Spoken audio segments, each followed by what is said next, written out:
Hello, everyone, and welcome to the Cinematic Schematic, the official podcast of the Cinematropolis.com, your home to thoughtful conversations on film.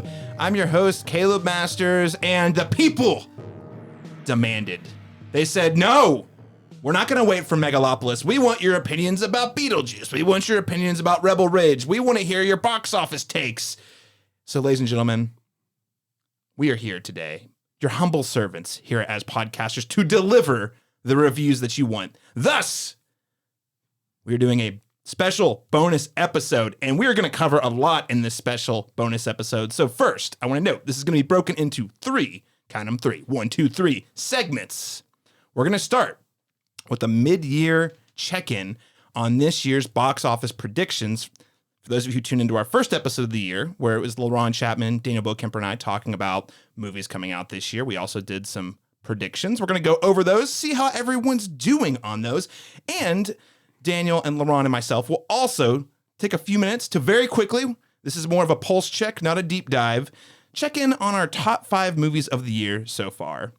And then after that, Daniel Bokemper is going to go with the wind, the spooky wind into spooky season, if you will. And then LaRon and I will talk about a handful of movies that we have watched since we went on hiatus after our Alien Romulus review.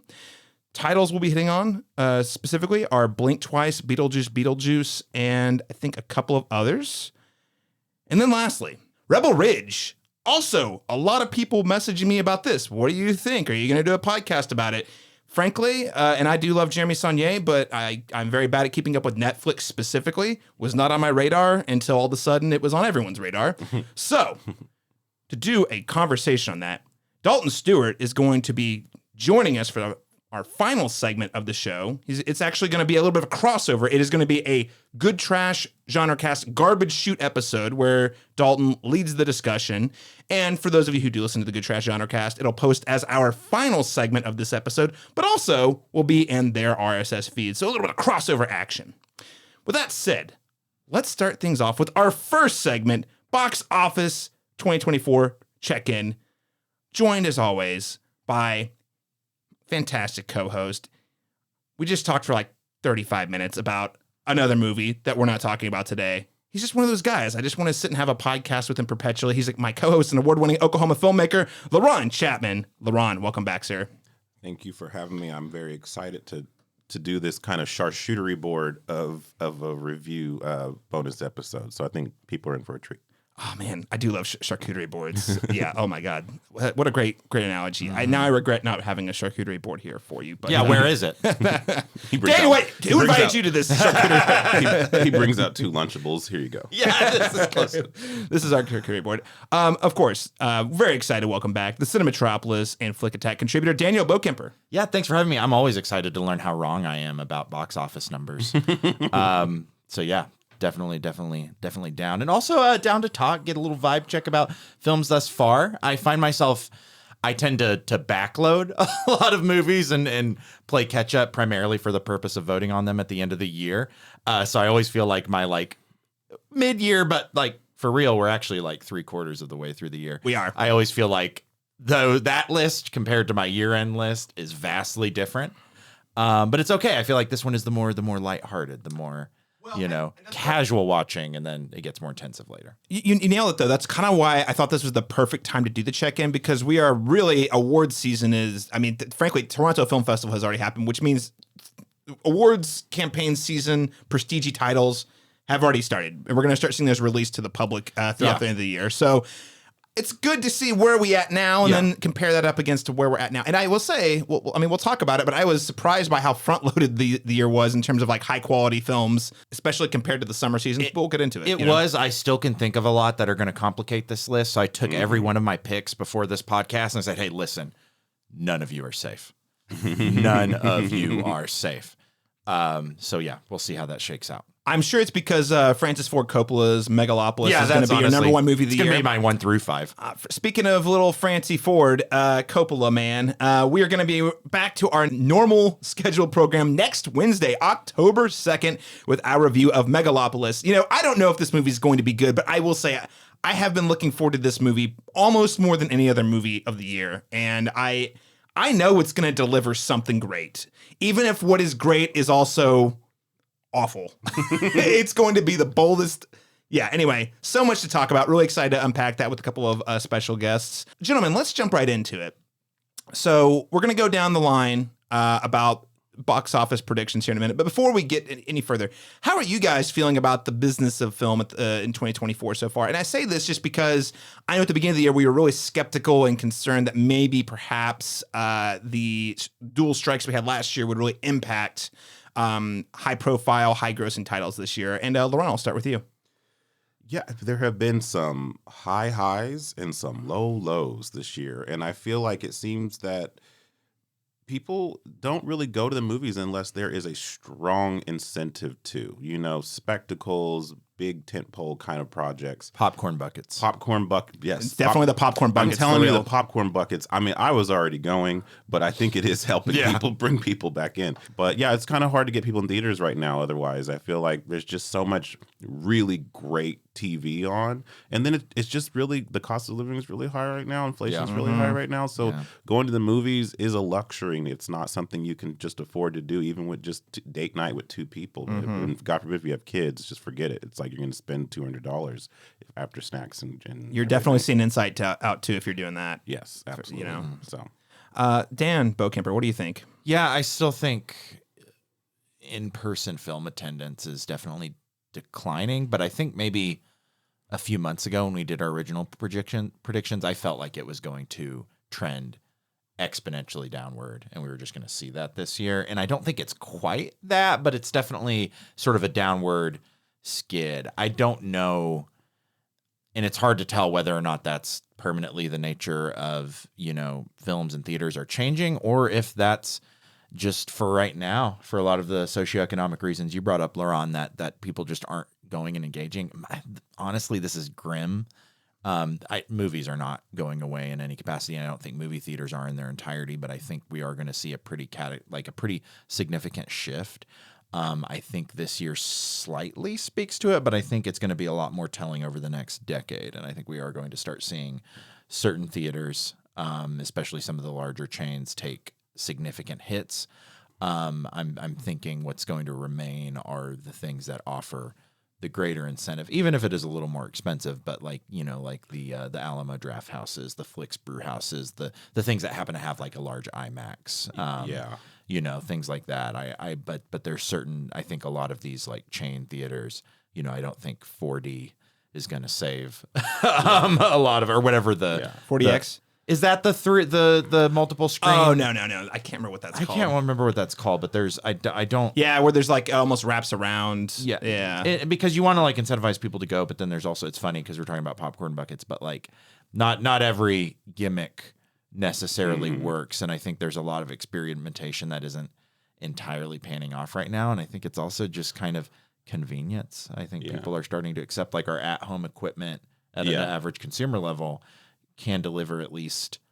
We all agree that it's not the same as seeing a film in the theater, but like we're also, pretty into that. Whereas I think the normal Joe, it's good enough. Well, and I for feel, a lot of and I people. feel like it's gonna like for sure like in the 30s, whenever like during the Depression, like this happened as well, like but the thing that people gravitated towards were the theaters. Right. That was their escape from it. So I as much as the economical things I think do affect it, the immediacy of it, I do feel like the purity of that experience has remained and sustained throughout. So I feel like even if we go through a lull, like it's just changing form again. This is just another. We're at a point where it's the whole market industry The market shifting. changed. The pandemic changed everything. And it was already, frankly, kind of expedited because we were already trending in this. This was all happening That's already. true. The pandemic really expedited the increase of streaming subs, the turning out to theaters. So just to throw some numbers at you, so we're sitting 2024 compared to 2019 is down 36% as of July of this year. So that's not 100% up to date, but it is. And I would say that there are a couple of titles in there, like Deadpool and Wolverine mostly. So I was looking for like the most up-to-date comparison. But as of July, you're looking at like a 36% drop from 2019. More recently, and this one is more up-to-date, the box office this year of the summer was down 10.3% on the U.S. side. So May 3rd to September. Now, it's not year-round. That's just the summer. Yeah. Compared to last year. So like the numbers are definitely down. Another one here, according to Deadline, 9, and again, this is more on the summer than anything. I don't think it speaks to the whole year, but I think it does kind of the trend, because usually the summer movie season and the holiday season tend to be huge paydays for theaters. But this summer, 9 movies crossed $100 million compared to 2023's 13 at the same point in time, while 4 movies grossed north of $200 million versus summer's 2023's 5. And then Box Office Pro now this is a projection, so there could be a big breakout hit at the end of the year, but Box Office Pro is projecting that the 2024 domestic box office will be about 10% lower than 2023, with a gross of $8.2 billion compared to $9 billion in 2023. So, and that's domestic numbers. They are down, but honestly, they're not down as much as I thought they might be. Yeah. I will say the beginning of the summer was Bleak. super depressing. Yeah. Okay, the Fall Guy not doing successful was a little sad, because it just felt like it had all that, like back in the day, it had everything. It had bankable movie stars that were hot. I mean, Ryan Gosling coming off of Barbie. It is technically IP based. It's a crowd pleaser. And people just didn't show up to it. Like it opened, it was in that opening May weekend that would typically be like the huge event Jump movie. off, yeah. And it just tanked. Now it did rebound. It did have some legs, so it rebounded somewhat, but it was not a blockbuster. Yeah. And then and this is, by the way, shame on all of you For this one, I know what you're for gonna not going to go to watch Furiosa in the theater. Furiosa. Shame on all of you. Okay, and I'm just saying this because Furiosa only grossed $67.5 million domestically, and $172.8 million worldwide against a production budget. I think the budget was around $170 million, and it grossed $172.8 million. That's the production budget, which means there's probably around $200 million in marketing costs that just got eaten. Which is sad for a movie heartbroken. of much quality of that. And that's what, and that's the thing. Like that movie has, people complain about CG and all that, and yes, there is some of that in Furiosa, but I mean, they have some of the most incredible stunt work you've ever seen in that movie, like by a mile. I mean, even if the movie overall was not as strong as Fury Road, I still think it was a great film, and it has movie stars in it. I just get tired of people saying, "Oh, I'll watch it when it gets home," and I'm like, guys.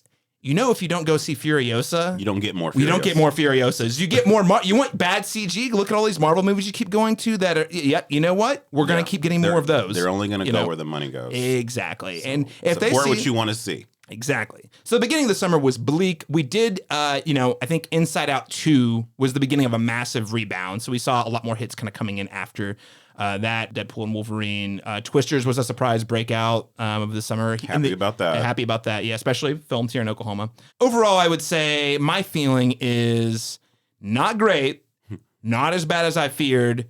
I really hope, I actually haven't looked at next year's slate, but I really hope next year's slate's strong, because here's my thing. Looking at Q4 of this year, I'm not super optimistic. I'm very excited. I think there's a couple movies that could be huge breakouts, though. So I hope I'm wrong. But looking at it, I'm like, which one of these is gonna? Like, none of these are gonna. I don't think any of these are gonna be Inside Out 2. I'll put it that way. No. But how did we all fare exactly with box office predictions? Let's just kind of go roundtable. What did we pick? And I went through, re-listened to the recording. We're going to play it back at the beginning, first episode of next year. But Laurent, what were your top 3 picks? So I believe my top 3 picks were, I don't have it in front of me, but Dune. Do you have it in front of you? I do. Okay, tell me.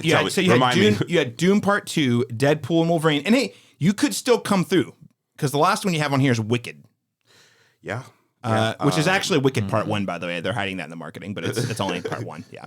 So Wicked, I do think Wicked, I think you and Dan both have 2 movies on your list here that I'm like, they could be big, you know? Yeah. Seriously. No, and I'm people love Wicked. They love Wicked. I just don't know let me put it this way, of all the movies to be adapted into, live action form, from The Color Purple and all the other things like that. Like this is the one juggernaut that has a fan base, because I've heard about this before I cared to. Yes. So if it does, this is the one. But we'll see. We'll see if that translates. But yeah. But I feel like I could not be more outside of that one. I could not be more off than what I predicted last year when we did this prediction. We'll see. Maybe Wicked's going to come through. I mean, you picked good. I mean, you did. Okay, to be fair, Dune Part 2 and Deadpool and Wolverine are definitely winners. This year. That's true. I actually didn't think Dune Part 2 was a surefire hit. So, No. and it really did a lot better. I mean, even better than I'd hoped it would. So that's good. Daniel Bokemper, do you remember your top 3 picks? Yeah, was it Deadpool and Wolverine? Yep. And then Joker, A Folie à Deux. Yes, that could still break out. By the way, that first we'll movie made over $1 find billion. At the time, was the highest until Deadpool and Wolverine was the highest rated, highest grossing R-rated movie of all time. It probably won't. And then 3, but I appreciate the optimism. And then what was my 3? Dune. Dune, I think Dune Part was 2. Yeah. Where did I put Dune at? You had that as your third. Okay. Yeah. Which I think was probably about where you should have put it. Yeah. So I cheated on mine a little bit, but I listened back and I made sure I said Inside Out 2 first, with the caveat of if it's not Inside Out 2, it'll be Despicable Me 4. Okay. I actually called it Minions 4 in the episode. You're allowed to pick between your 2 cheating choices. I mean, here's the thing: if I think you got to split the difference. If I had said Despicable Me 4 first, I would hold myself accountable. But I definitely said Inside Out 2 4. So I put that as number 1, and my second pick was Dune Part 2, and then Deadpool and Wolverine. And here's what I will say: no Borderlands. Oh God, that movie's trash. It's actually I ranked my movies so far this year. It's the bottom. Yeah. I won't even watch it now. It's not. No, don't. Seriously, don't. Just play the games or watch people play the games. I will say Deadpool and Wolverine, I ranked that lower because I can't believe I put it under Dune. I was feeling the superhero fatigue. I know a lot of people were feeling the superhero fatigue. I knew that there was going to be it was going to be big, but it was a monster. Yeah. Despite being rated R, I'm pretty sure a lot of people brought their. I don't think any of us could have predicted what it did. Yeah. The marketing for it was great, but we also were having a long conversation about, like you said, about the whole MCU fatigue. But then, and it's like, is this going to be the one to change everything? It's like, I don't know. Maybe it'll do fine. It'll do decent, but it's not going to like soar to the tops. Well, they're laughing at They us. are. I mean, Ryan Gosling or Ryan Reynolds and Hugh Jackman are laughing. For Ryan Gosling's crying because the Fall Guy. The Fall Guy broke. Down. Yeah. Well, he had Barbie last year, so that's true. Yes. So are you gentlemen ready for the top 5 box office performers domestically here, according to Box Office Mojo? Yes, sir. All right, let's start with number 5. Let's count down. I think that might be a little more of a fun reveal here. We have number 5, and this one was a shocker for me. $266.3 million. Twisters. So yay, round of applause, Twisters. Clap. Oklahoma's on the map. I know, we're on the map. Although, unfortunately, it did great in the U.S. It did not do very well internationally. So that's a little bit of a bummer. But it still was a hit, I would say, here in the U.S. Number 4, coming in at $282.1 million. Daniel, what's your guess here? 281 million. 282.1. Oh, that changes everything. That's probably Dune. Yeah, that's Dune. Dune Part 2. Dune Part 2. Laurent Chapman, what do you think is number 3, coming in at $359.4 million? Are there annoying, yappy little things running around? Yes. Yeah, And very mediocre. Yes. Okay. Despicable Me 4. Yeah. Okay. Oh, it actually did that well. I knew it was going to do well. I knew it was going to do well. Did it go like head to head with Inside Out 2? No, not head to head. Inside Out 2 was second weekend of June, I think, and then Despicable Me 4 was 4th of July weekend. They knew better. Yeah, no. And, now get ready for this. Okay, so number 3 is $359.4 million. Get ready for number 2. The difference in terms of like hit here, $621.4 million. I think we all know this one, right? Well, it's one of 2, but I'm going to guess that it's the one that's slightly less accessible to children, but a lot of children saw it. Deadpool and Wolverine. Yeah, 100%. Okay. Yeah, that's huge. I mean, and also now highest rated R-rated movie of all time, by the way. And coming in at number 1, $652.5 million. Even more successful than I was banking on. It was my number 1 pick. Was Inside Out 2. I mean, huge monster hit. I mean, I knew it was going to be big. It is now the highest rated highest grossing animated film of all time. Yeah. So it just goes to show, like, I think, and there's a lot of different narratives that this kind of like puts to bed. Number 1 was our family still going to theaters. Number 2, though, Disney kind of screwed Pixar hard with the pandemic by putting all their stuff on Disney Plus. Yeah. And then Lightyear was a dud. And I like that movie enough. But then they're like, oh, I guess Pixar movies just don't gross that much money anymore. And then Here Comes Inside Out 2 is like, wait. Maybe you just need to make great movies. Hold all 5 of our beers. Yeah. So I think... I don't think there's any, my hunch is no movie catches Inside Out 2 this year. I mean, this is a monster success. Wild predictions right now. I'm not even going to hold you accountable. Okay. What do you think might be the biggest box office wild card for the rest of 2024? Daniel? I mean, I stand next to my Joker pick. Now, hearing it, I feel like it's going to do poorly, but then I think it might get enough intrigue that people are going to go see. It's got Lady Gaga. Joker. That too, but that, like, I don't know. It's hard to take these early critical reactions because I feel like some of them are attaching to the wrong things, and even the negative reviews, I'm hearing things that I'm like, oh, that actually makes it more interesting for me. And so I don't really know what people were expecting, but I also think it's weird to call that like a box office anomaly. You know what I mean? I think what's actually going to do well, like exceptionally well, that we already thought would do pretty good, but I think is actually going to do way better than maybe we'd even anticipate it, would be Robert Eggers' Nosferatu. Because that is bold. I don't think that's going to do I think it's going to do better than we think. I mean, better than we think. I hope a lot of families go see Nosferatu. I think Nosferatu will make some money. I don't think it's going to break any records, but I do think it's going to. I think it's going to make some money. That's what. Okay. Is that what we're? Because I guess that's what I'm getting at. Is what are we saying? It's going to do better. Biggest surprise, I guess. I would think that one's going to actually do pretty well. I don't think it's could do good. I'm thinking wild card could be great, but also could bomb. Okay. I will say it's going to do well, but it is not. It's probably not going to eclipse any of the 5 films we just talked about. No. I know. It would be a strange world where Furiosa bombs and Nosferatu makes like. Well, I actually $500 million. Okay, now that I do think Nosferatu stands a pretty good chance to make more money than Furiosa. I think it could too. I think so. Which would make it the most, at least financially successful, of Robert Eggers' films, and I think he's progressively. I don't know. The Northman. I think the Northman. I thought the Northman did really well. It did okay. Yeah, it did okay. But I think it made more money. I think I have to look at the numbers. I think more the Northman. I mean, I think the Northman. I'm going to check it right now. We're good at this, but I think the Northman actually made more money than Furiosa. Laurent Chapman. I think part of, just to echo back on your Joker Folie à Deux prediction, like I think part of the issue with that one too is that I don't think anyone knows what to make of it. People who haven't seen it. Because you're hearing different things. It's like it's kind of like the last one, but it's also a musical. But it's also the musical aspect interests me, but that might disinterest people who like the first one. And it's like, so there's a lot of different things, and then people who didn't like the first one, period, were like, well, is it different enough from that one that I have a reason to go see it? It's okay. It's tough. Okay, because we mentioned this in the first episode of the year. That's a movie. Joker's a movie that I feel like everyone saw, but not very many people loved it. Maybe some people liked it. I think I've talked to a decent number who liked it. I don't know anyone who loved it. And then on top of that, we're talking about the reviews. I think the people who made Joker 1 a box office hit, massive sensation, didn't read the reviews. I don't think they cared. Yeah. So that's I'm wondering if it's going to break through the same way. Yeah.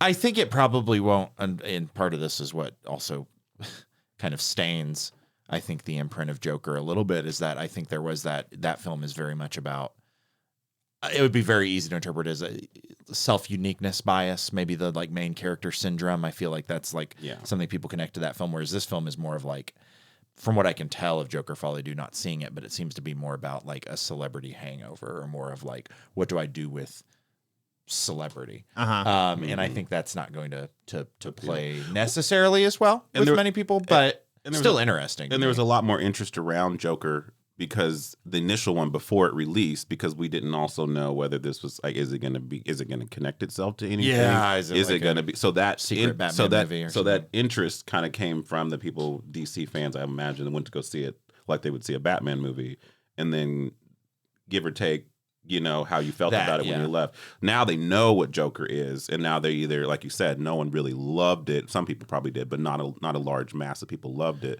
So I feel like this one might be, okay, you throw a couple extra elements to it, it's like I'm a little more interested, but not really, sort of thing. Yeah. So I don't know. But my prediction, Yes. is what they're really trying to push. It's not going to be a Barbenheimer, but I'm going to call it the Gladiwicket weekend, Gladiator 2 and Wicked. Right. And that is a big thing. That comes out this year. That's a pre-Thanksgiving release. And it's a pre-Thanksgiving release. It's gonna be that. I feel like it's gonna be a massive hit for the weekend. And now, how big of a weekend will it be? A Barbenheimer? Probably not. But I will say that those are two movies that will appeal to two different camps, and if people go to see both, it could be a really successful weekend for the box office because they're both pretty. When you got to throw in, there's also Moana coming out coming out. So the weekend before Thanksgiving, we're getting Gladiator 2 plus Wicked, and then I think either the Wednesday or Thanksgiving Day, we're getting Moana 2. Yeah. So I feel like the Gladiator Moana 2. Oh, I didn't even think about that one. Yeah. Well, that one could eclipse. I'm not putting that as a wild card because I think that's a surefire hit. I think that movie's going to make $1 billion. It'll be in the top I also five. don't think it's going to be very good, but But wasn't it like it was originally being that was one of those that was originally being built as a TV series, and then Bobby Iger got in there. He's like, we got to get hits, we got to get nostalgia. Why you put that on Disney Plus? We can make $1 billion. And the next thing you know, it's because it was kind of when they announced it, like no one knew it was coming because it wasn't even like on their docket for films because it was a TV show. So I'm a little worried. They are getting The Rock back, but you're also not getting Lin-Manuel Miranda back for the soundtrack. But people, I count myself among them. People love Moana. Oh yeah. I think it's going to be a massive hit. But I'm not putting it as a wild card because I feel like that's that feels like we're not predicting that will do bad. Yeah, I don't think it's going to do. I don't think it's going to do Inside Out 2 numbers, but I do think it's going to be a big hit. In the Gladiwicket combination, I will say that I think the Gladiator 2 will be the Oppenheimer to the Wicked Barbie. So I think Wicked's going to do better, but they're both going to do really well. They're going to do really well that weekend. So I can't. So my prediction would be the wild card is Wicked going to be this runaway hit then? Laurent, it's funny. I have 3 choices here, and 2 of them were Gladiator 2 and Wicked. I think both of them will be successful, but I do sense that there is a potential for both of them to be wildly successful. Mm-hmm. They also could both just do okay. I have no doubt that they'll both make money. Yeah. It's more of how much money. Yeah. And I do think you're right. Having both of those over Thanksgiving weekend, I feel like Wicked is a perfect Thanksgiving movie, honestly. Yeah. Like, it just, with something about the Wicked Witch, and it feels like a movie you would go see with the family at Thanksgiving. Yeah. But Gladiator 2, guys, Gladiator is like one of the most iconic movies of all time. It's like people know that more than Alien in terms of like Ridley Scott. That's probably his most mainstream hit. Mm-hmm. Yeah. And there's a lot of nostalgia for it. And you got Denzel, and you got Pedro Pascal, and it's a big historical epic. Like, I think it's got a lot of things going in its favor. I think it has a lot of potential to break out. I think Wicked I think you're right. I think Wicked edges it out, but I do think both of those movies could be, especially if it's actually good. Because Ridley's hit and miss, but we loved The Last Duel, didn't love House of Gucci, then didn't love was the most recent Napoleon, but like didn't love that one. But he's still got something. Yeah, like he still has this juice in him. So I feel like that's what I'm hoping that translates here. It's almost a little confusing because it was the same criticism I would have hurled at Avatar: Way of the Water. Was in that, like, why is this film coming out so far after the last one? You think it was kind of like what I thought maybe hurt Furiosa a little bit, even though everyone knew it would be good, and if you liked Fury Road, you should probably. They all knew it so confidently. They're like, I don't even need to see it in the theater. I'll just see it when it gets out. It's good. It's that good. That's how maybe that is. Air quote. I just want to say air quotes. Everyone knew it was just but like people knew that was a potential of a thing to happen for a very long time. Sure. And I think with like Gladiator 2, like there is a part of me that's like, is this still like topical? But at the same time, I don't know if people were begging for it. So I think it doesn't matter. I don't think it can just come out whenever, and people will probably still be interested. I think just inherently because of what it is, I think it has the same talent, and frankly, the marketing for it's really good. I mean, it looks great, and I knew this was coming. I did not think it was going to look great, and I'm like, damn, those trailers look pretty good. The other one I want to call out very briefly, and again, it's more of, I feel like it's going to make money. It's more of, is this going to be a monster size hit? Is the Mufasa Lion King movie? Yeah, it's just inherently because of what it is. Yeah, it's going to make money. Firstly, I think that first Lion King is an abomination. It is I think it looks awful. I don't even. That's a whole other podcast.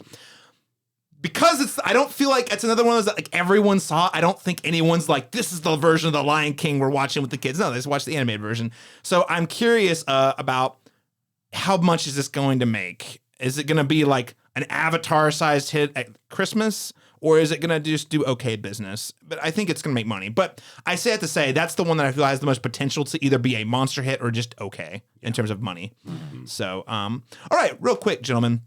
Let's do a quick pulse check here. Again, more of a pulse check than a deep dive. What are our top 5 movies of the year so far? Let's start from 5 and count all the way to number 1 just for fun. LaRon Chapman, what is your number 5 movie?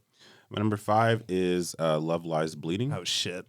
This is a genre film that came out pretty early and has stuck with me. I've seen it a few times now that it's on streaming, and it's on Max, right? It's on Max, yeah. So it still really resonates with me. It's a very fun genre film that I think a lot of people missed and need to go see. So yeah, again, Love Lies Bleeding.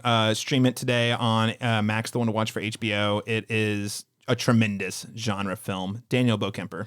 Yeah, so my number 5 was one I was going to joke about putting on this list, but then I realized like I don't have a ton that I feel super confident about, but this film has stuck with me, and that is Nathan and David Zellner's Sasquatch Sunset. You did do it. You I did do it. I did it. I went there. Good for you. I'm glad you love it. Thank you.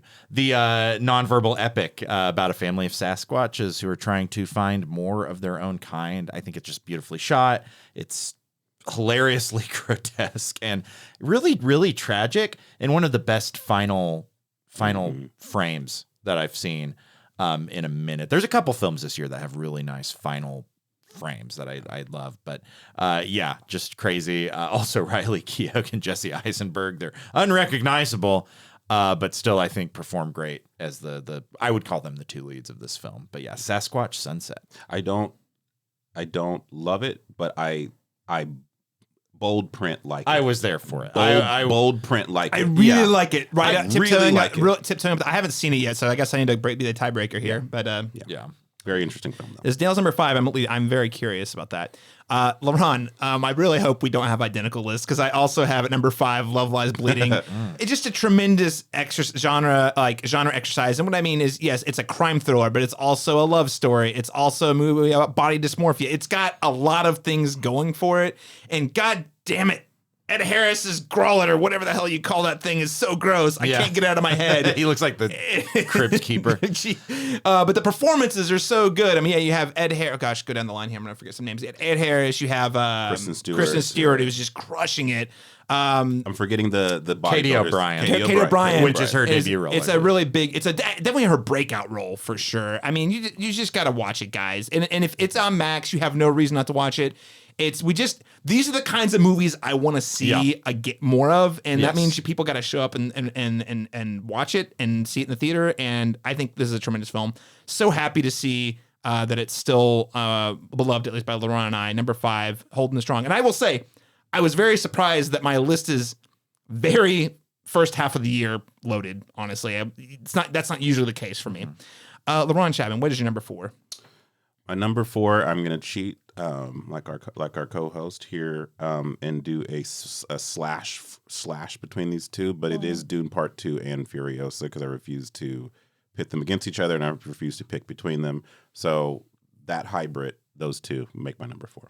I mean, and listen, listeners, what else do you need to know? They're both, by the way, also on Max, the one to watch for HBO. And they're both like in desert wasteland, kind of. Exactly. So they're very technically the same universe. So that I don't feel like it almost makes me wonder if maybe them being so similar might have actually been part of what bit Furiosa in the butt. I don't know. But they're both capital B blockbuster big screen movies. Obviously, you have to watch them on the small screen, but watch them HBO Max if you can find some with a 4K or TV or whatever. Catch that way. I have so many people who are like, I can only handle one Wasteland movie. And it's going to be Borderlands. Oh my God. So I forgot about that one. There's 3. Well, here's the good news is at least Borderlands flopped and did not make as much money as Furiosa. No. That movie is terrible. People were very much actually, exhausted. I don't even want to look at the box office comparisons between between Furiosa and Borderlands. It'll make Furiosa feel better. It'll make you worse. It'll make me really. They're too close. Oh, you think so? Oh, that, yeah. Yeah, because Borderlands is an abomination. It's total garbage. Furiosa all that money should have went over here. Furiosa's not perfect, but it's like a movie. Anyway,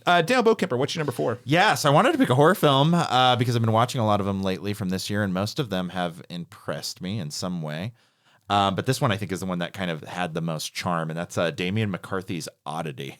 Nice. Yeah. Which probably might not stick around, but I really loved it. It almost feels a little shocky, a little sometimes contrived. The dialogue is more, it definitely felt like it was a play turned film, and you can feel that in the dialogue, but at the same time, you also feel very strong characters. You have what I would say a good old-fashioned ghost story with a few really, really good twists. It almost has this Stuart Gordon sensibility to it that I really like.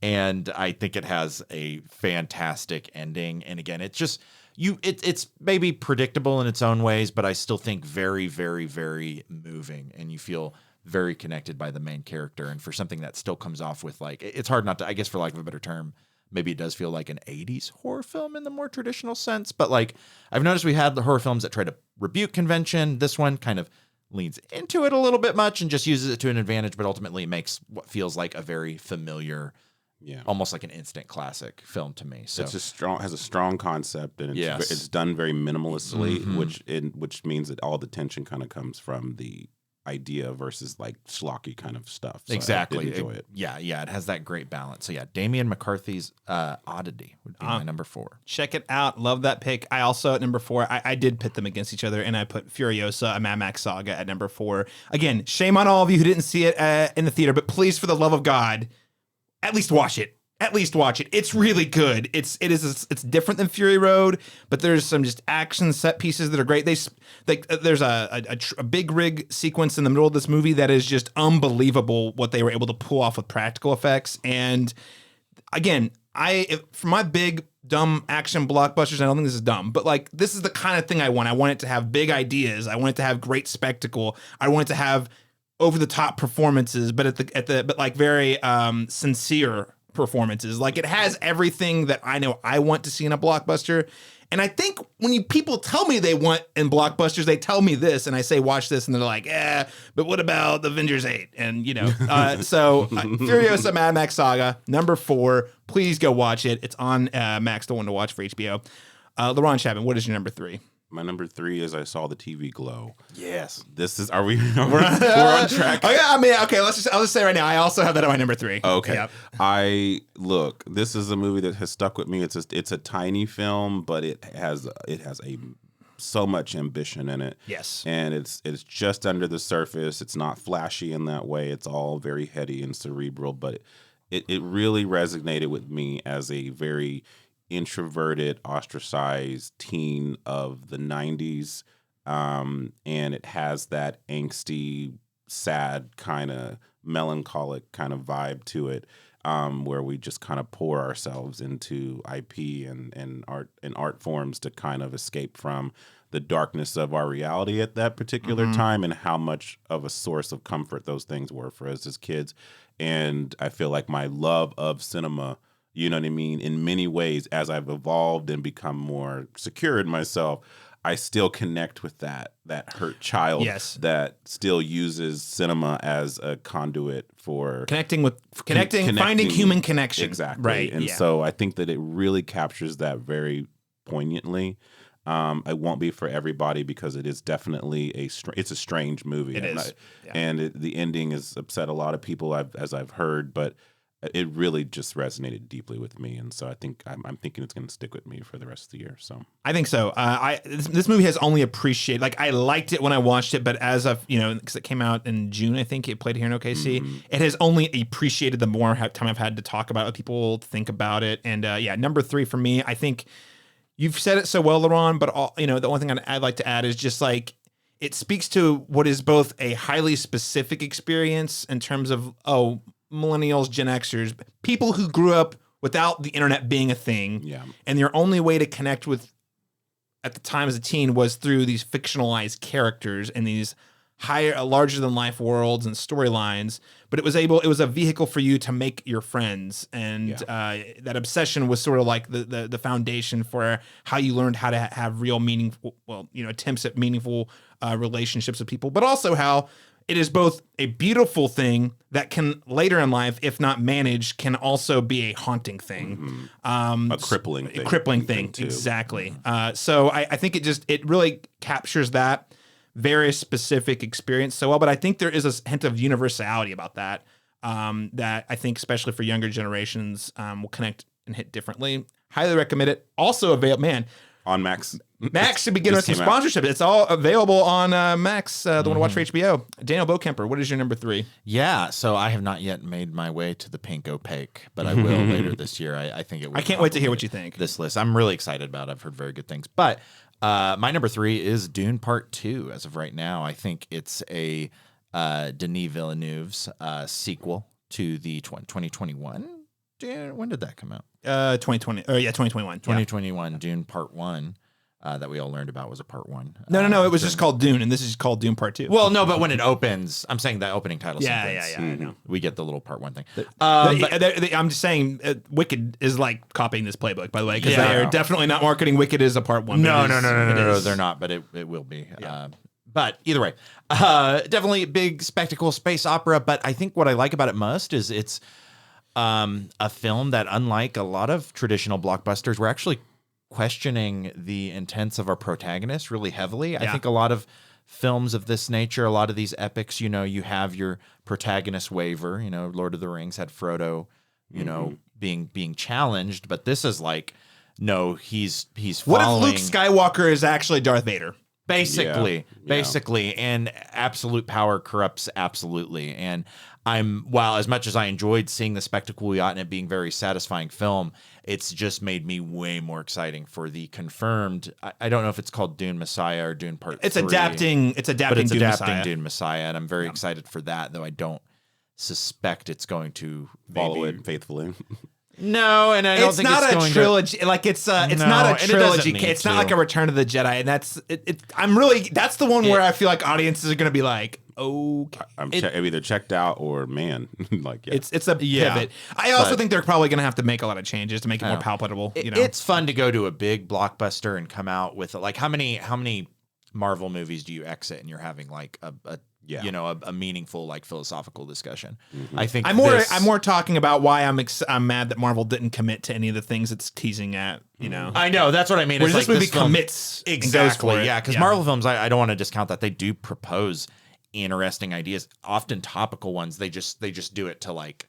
It's like buzzwordy. And there's some haunting implications in Dawn too. As towards the end, where you're just like, man, is he actually Hitler? Is he actually Trump? Is he actually like especially when you pair it with the visions he sees in Part 1 and you see where this one ends, you're like, ooh, this is not heading in a great direction. You want to root for him, but you're also like, but if he's wrong, then all these people are going to suffer for it. So again, number 3 being Dune Part 2 for me. All right, that takes us to number 2, LeBron Chapman. Number 2, I have Sing Sing with Coleman Domingo. This is a sleeper hit that I need people to go see. I really think that it's one of those performance pieces that I think is going to be very successful at the Oscars next year. But just a very humane look at the prison system from the perspective of the prisoners, in a very empathetic way that kind of you see the harshness of the world they're in, but it's really about humanizing the individual prisoners. And I just think that I was surprised how just engaging it was, and also so impressed with the fact that all of the performers that you're seeing were the actual prisoners that we're referring to in the story, because it's a true story as well, and how convincing and organic all of their performances are. It doesn't feel like it feels very kind of cinema verite, kind of just very like a slice of life sort of thing. But but yes, very, very moving film. And Coleman Domingo, who was nominated last year for Arrest in a movie that wasn't very great, is absolutely deserving of an Oscar nomination for this particular performance. So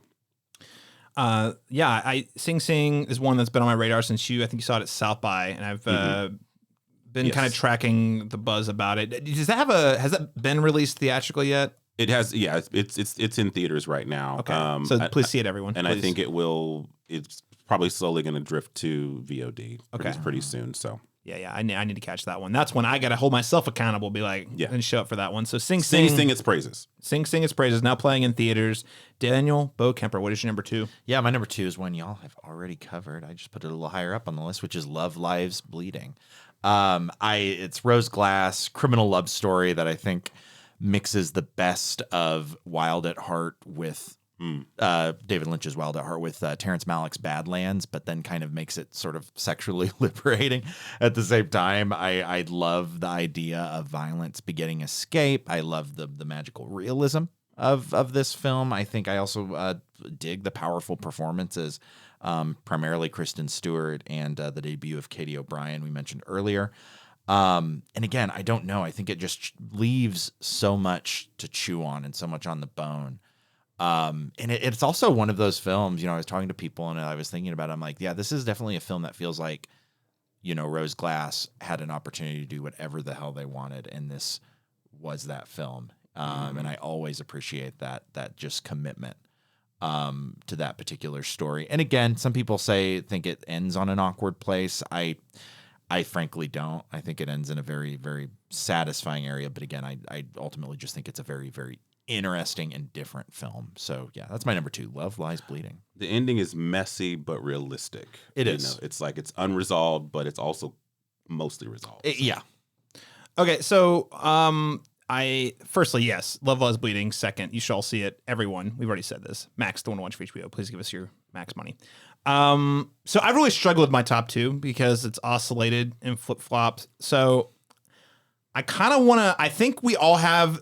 I think I know what you all's number 1 is. It's my number 2 right now. But if you ask me tomorrow, it would flip. So kind of like in the movie. So I'm thinking. Yeah, exactly. Exactly. Yeah, it's sort of like.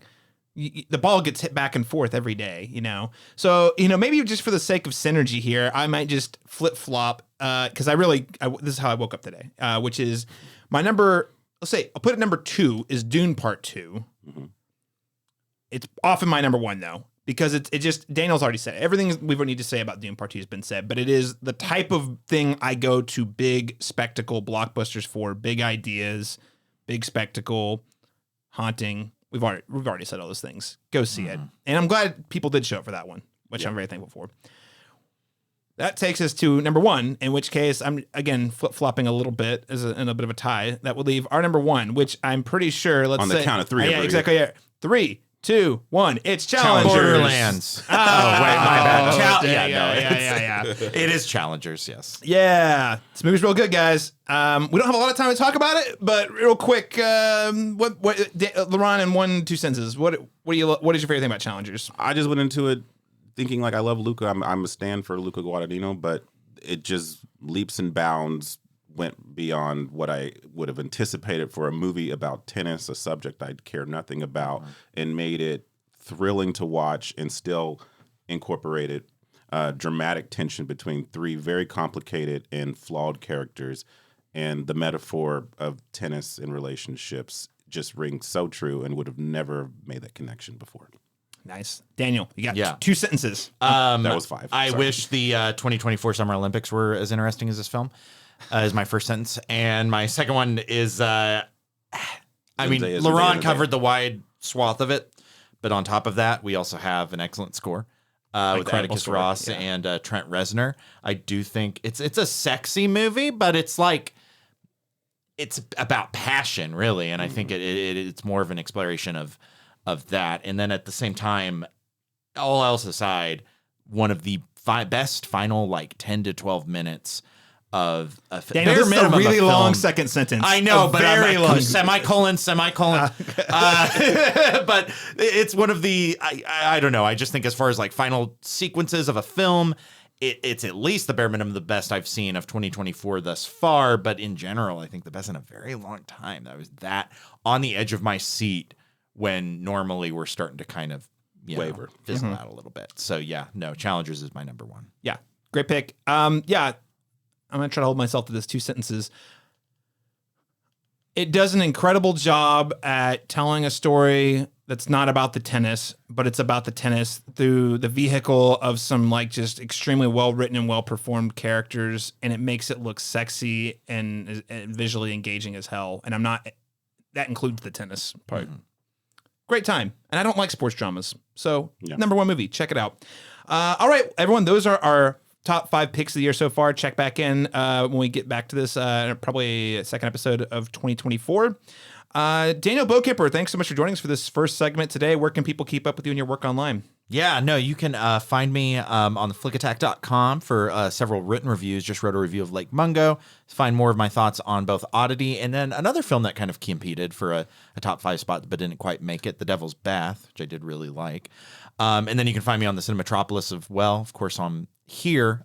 Keep your eyes peeled. I'll have a Megalopolis review coming out soon, as well as starting a Sean Baker series leading up to the release of Anora. So I'll be writing several essays, starting with The Prince of Broadway. Sean Baker's kind of his 2008, 2010, probably not quite as popular as Tangerine, but maybe his first sort of put him on the map film. Nice. And you can still, see him. But otherwise, yeah, I think I'm going to go hop back into my hole. If y'all wouldn't mind waking me up when Nosferatu comes out, I'd appreciate it. To see if it won. Yeah, it's going to be the number one box office. It's going to beat Inside Out 2 for sure. All right, well, listeners, hey, stick around. We're going to be right back. LeBron and I are going to have a couple quick reviews, Blink Twice, Beetlejuice, and more.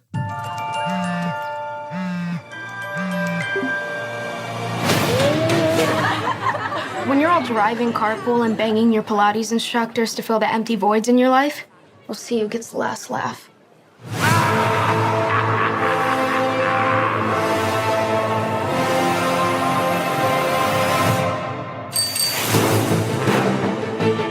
My mom grew up here, that old house on the hill. Wait, the ghost house? Is your mom Lydia Dietz? Unfortunately. She's a legend. All right, ladies and gentlemen, we're back. Daniel Bokemper's gone. But hey, LaRon, you're still here. How are you? Since our last segment? Man, I'm cooking. I'm doing great. Doing great. Are you cooking? Are you blink twice if you're tired? His eyes came out of his socket. Oh my gosh, yeah. So we have at least 3 movies we're going to talk about today. Blink Twice, Beetlejuice, Strange Darling, not in that order. So actually, let's start with, I know this is one, LaRon, you were really excited about. Let's give our quick thoughts on Blink Twice. Man, so I love that this debut by Zoe Kravitz, that she opted for something very ballsy and unconventional. It's really oozing with style and verve, and I feel like you could have made any kind of throwaway thriller. I don't think it's perfect, but I feel like there's so many interesting things happening in this story, and all things I was genuinely startled by as they were unveiled. So I think this is a very interesting talking piece. I think that there's a lot of echoes of Jordan Peele's Get Out. I saw some of a better version of Don't Worry, Darling. And this is definitely, if you're comparing it to that movie, this is definitely a couple steps up. A lot of premise-wise, similar ideas, better executed. Yes, yeah. But I hadn't thought about that, but yes. But this is a very vibey movie too, and it keeps its mystery at bay for longer than you would think. I'd say a good 35, 40 minutes before you really get to, oh, this is what this is about. Mm-hmm. And so I was very surprised by that, and I think that the rest of the movie is just it's a thrill ride. So and it's a great cast, great soundtrack. Yeah, it's a really attractive looking film. It's a memorable genre film to come in late August. You know what I mean? Like so, or was it it was August, end of August, okay. August 23rd. So yes, the film was released August 23rd. Yeah. Okay. So cast includes. Just want to give a shout out here. Of course, you have Naomi Ackie in the lead role as Frida. Channing Tatum, of course, playing Slater King, who is sort of the reform tech air quotes reform tech billionaire. Christian Slater shows up. Simon Rex is in here. Gina Davis. Holy cow, Kyle MacLachlan. It is a who's of like the 80s and 90s group here. Again, Simon Rex was a nice touch. I dig the movie. I think it's a great thrill ride. I think the cast is great. I think the style is super. It's slick. It's an incredibly promising directorial debut from Zoe Kravitz, and I can't wait to see what she does next. I think this is very, very, I have a couple qualms with the movie. I don't think I like it as much as you. Yeah. It doesn't, and it doesn't ruin the movie for me. These are more like nitpicks. I one, Gina Davis is in the movie, which was thrilling, and I'm like, oh, she's here. So and maybe this is just me bringing my own baggage to the movie, but I was like, oh, she's here. This is she's obviously gonna have a thing to do. I felt like it was a nothing character for her, and I felt like there was something they were trying to get at with her that they didn't really land the plane on in terms of what her character was supposed to represent. So felt a little short there, and I don't want to sound harsh because I think this movie is executed very well. I kind of wasn't surprised by what was going on. It's clearly based off something people know about. I will just say there are names might rhyme with Epstein. So I wasn't. I mean, what happens is shocking, but not in the I'm surprised. And it's like, yeah, this is terrible. So for me, I kind of was like, yep, this is pretty terrible. And the movie I didn't feel like added more to it than that. I guess I should say I was more surprised by the severity of it. They go all in. It is not. It's intense. It is not pulled back. No. You know what I mean? But it's not necessarily tasteful. Right. Well, like don't worry, darling. Felt like it was pulling its punches a lot of the time. Absolutely. This is not pulling the punches. This in terms one is of definitely trying to get a reaction out of you. It's pretty visceral. And it's pretty visceral when that happens. And the way that the characters kind of navigate that conflict is really where I think all the tension comes from. The knowing of said horrible thing, you know what I mean? And then having the knowledge of it, I kind of liken it to, which is a really big leap, but stretch, but follow me here. Like 12 Years a Slave. And the reason I bring that up is, so Solomon has the knowledge of slavery, has the knowledge of the horrific atrocity of slavery, but he's lived his whole life as a free person. And so when he is then enslaved and brought into that system, he actually has a worse experience with it because he knows what he's in for, whereas everyone else they've been their whole life, their experience of that. And so there's kind of that duality of like that internal, that adds an extra layer of depth to the threat and the conflict is now we're in a bad scenario that could be, Yeah. Again, I think as a ride, I dig it. I don't. The thing it's saying is not new. I'll just put it that way. It's not new, and it's been said in other movies. Now, do I think, especially for compared, that there's certain movies like Don't Worry, Darling, where it's about a thing and it's hampered and it does pull punches.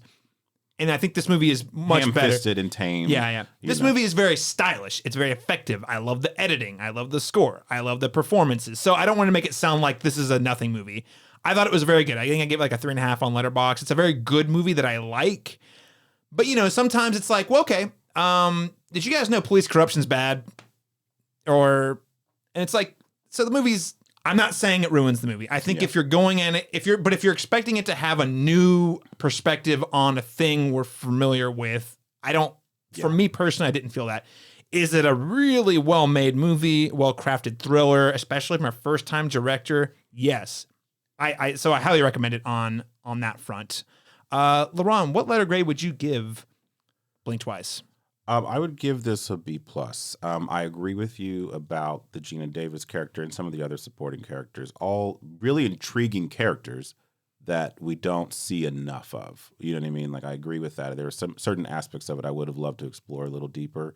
There's also this, there's only so much we can say spoiler free, but there's a couple of like mechanics things in terms of not what's going on, but how a couple times. But anyway, neither here nor there. I will say, like you mentioned, the craft of it, the editing here is really strong. There are certain elements of the story that are very romanticized and presented in such a slick and attractive way that when put in a different context later becomes very sinister because you see the calculation. So there's certain sequences that you see at different points in time that mean very different things. And I liked that juxtaposition quite a bit. Yeah, it's huge strength of the movie. Yeah. So I want to reiterate, I think the story, the way they're telling this story is really compelling. Yeah. And maybe that's a little unfair. Maybe it's on me for hoping that there was a little more of a new philosophical meat like, hey, here's what we're saying about this thing, other than isn't it bad? you know, Yeah. and It's but a genre movie first, Sure. and then a think piece second. it's It's there, but it's not. But one is definitely more prominent than the other. Yeah, for sure. and again, I don't think that ruins the movie by any means. So I mean, I give it a B. So I'm not coming in too much lower than you. I think it's a great time. I think a great time with with the caveat that there's some pretty intense sexual trigger warning. Trigger warning for sure. Yeah, for and sure. if you watch it, there's probably actually at the theater they actually had a trigger warning in front of the movie. So there is some pretty intense moments, but in general, I think it's a really well put together psychological thriller overall. Well, Lauren, anything else you want to say about Blink Twice? Blink twice and then go see it. All right, go see it. I'm sure it's probably on VOD by now because it did okay at the box office, not great. All right, well, let's move on to another indie film here. And again, our goal here was originally we weren't necessarily going to do this episode, but then we were like, wow, there's so many really interesting like independent films coming out. Late August genre movies that just were Used really to be the dumping interesting. ground for bad movies, and there's probably some bad movies in theaters. But I was like, wait, Strange, like Blink Twice is really good, and then we get Strange Darling. Now this was one that was not on my radar. I'd seen the trailer for it once in front of Cuckoo, and so real quick, according to IMDb, Strange Darling is described as nothing is what it seems when a twisted one-night stand spirals into a serial killer's vicious murder spree. The film stars Willa Fitzgerald and Kyle Gallner, and LeBron, this was a huge surprise to me. I'm really glad that I think you actually called it out. You said, "Hey, this is out," and I was like, "Go see it." And I was like, "Okay." And then online, people were like, "Wow, you should super see this before you read anything." And I was like, "Okay." So I did that and was pretty blown away. How about you? Same, yeah. I love that I went into this completely blind, outside of just people generally having favorable opinions about it, because that blank canvas is really gonna bode well for people, because it's a really exciting and unpredictable ride, and it has such a infectious energy about it. And it harkens like some of the great filmmakers that we love. You know, Tarantino. I think you mentioned Deborah Granick. You know, as a good reference point. It's gritty, and it's so fun because it's a kind of a twisted Rubik's cube of a kind of a plot.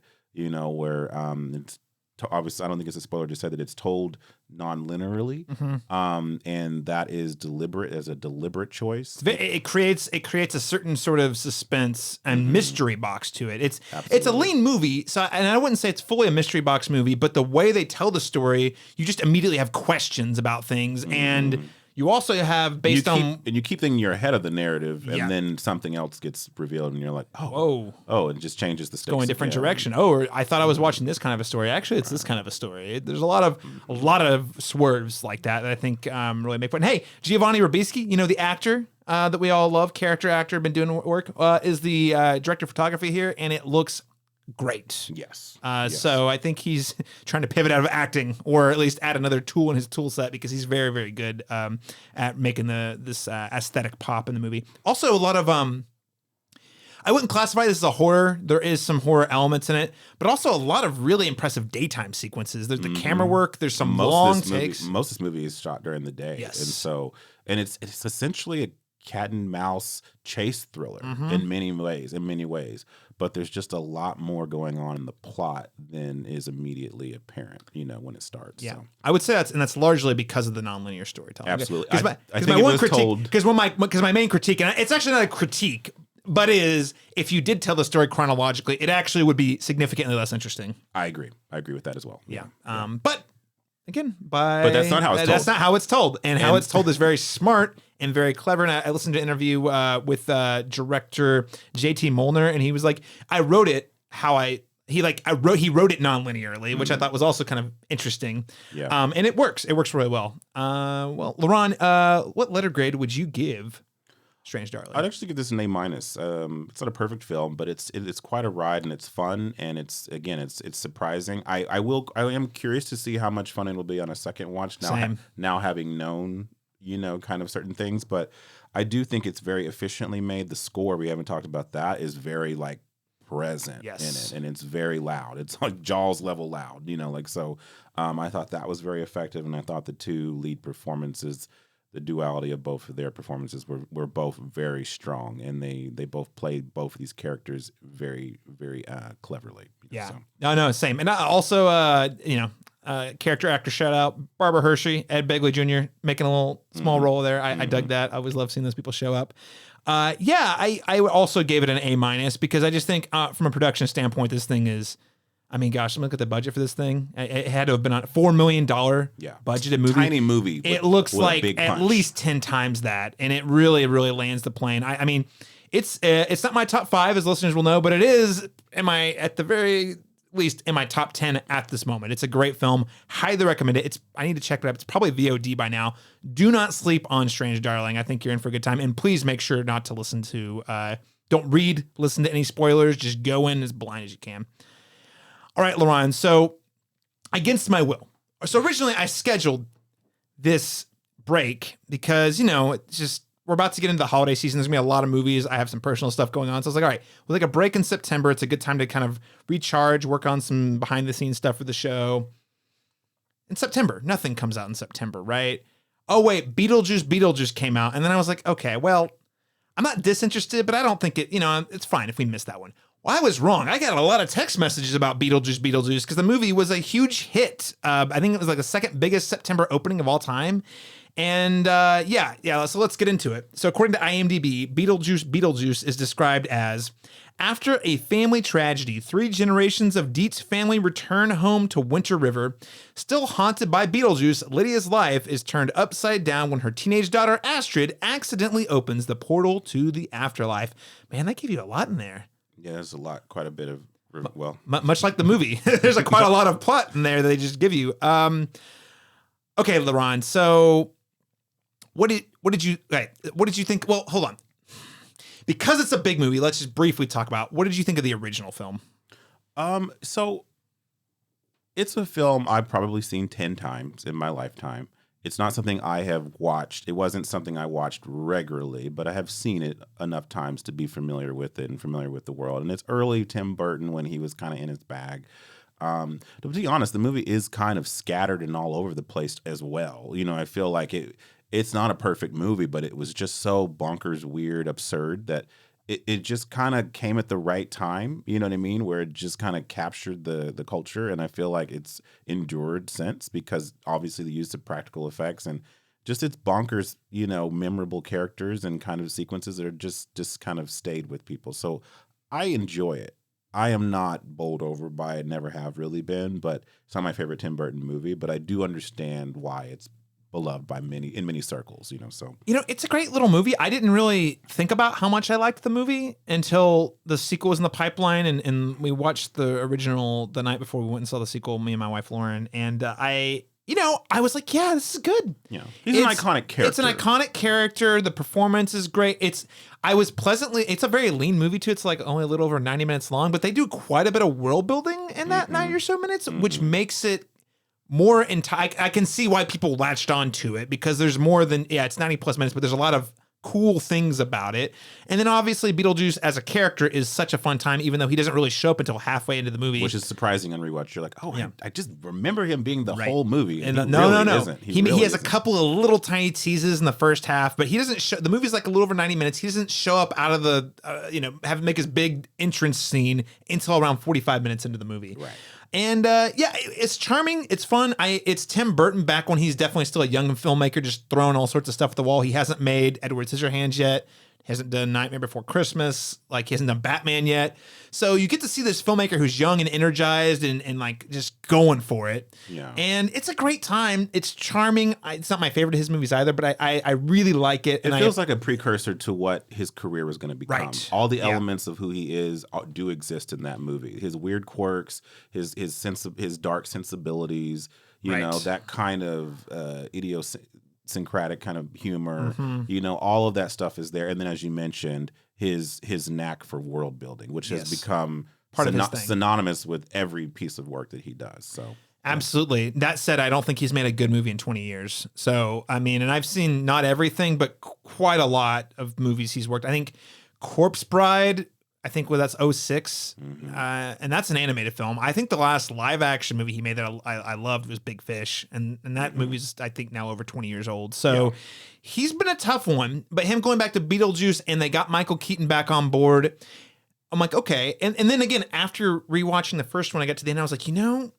I definitely can see this is one of those movies where you're like, there's been a lot of these IPs we've gone back to where you're like, oh man, there's like just nothing there. What are we doing? I saw this and I was like, I see there was enough world building here and enough fun. I'm like, there's a sequel there if they want it. They want it. And he didn't want it until I guess someone came around with a big dump truck full of money. It was a Warner Brothers. Whoever made this movie, the Warner Brothers. And made you would need it because in today's they would make this CGI'd out the ass. Yeah, absolutely. If not, they wouldn't do it properly. No way. You know what I mean? Do it justice. So. Well, I guess that was Michael Keaton's biggest condition signing on. He's like, we got to do it like we did the original. You know, he's like, it has to be like a lot of, and watching the first one, there's a lot of improv. You can see practical effects is a big one. So I say that to say, I appreciate the original movie a lot. And then after looking, I'm like, okay, I see that there, in my mind, this is one of those legacy sequels or whatever, or requel, whatever you want to call it, where I see that there is,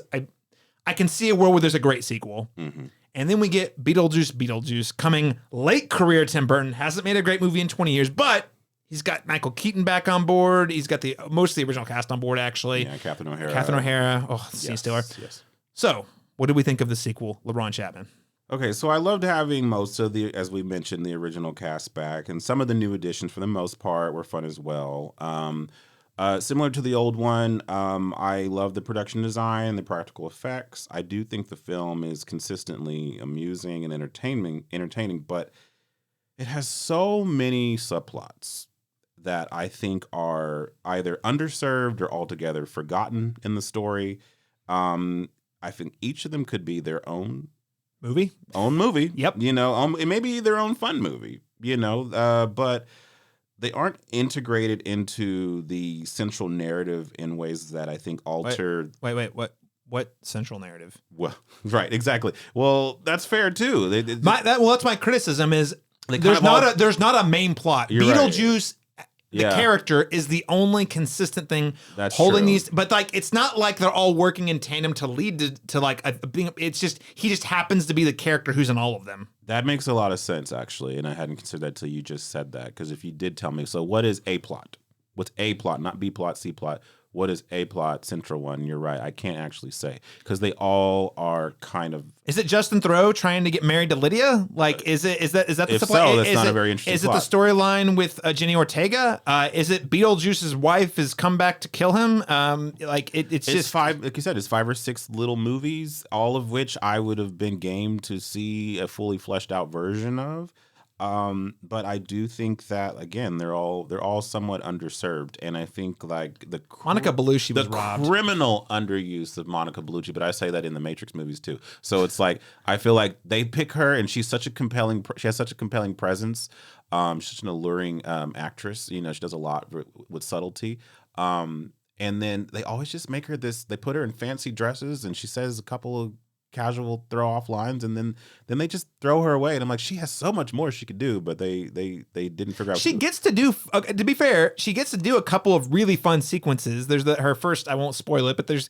But they don't amount to anything. No, that none of them lead to anything. Anything at all. And it's like, so we went all the way here to do essentially nothing, you know, so it's just kind of, I don't know. I would even argue that Keaton, you know, is kind of only at half speed here.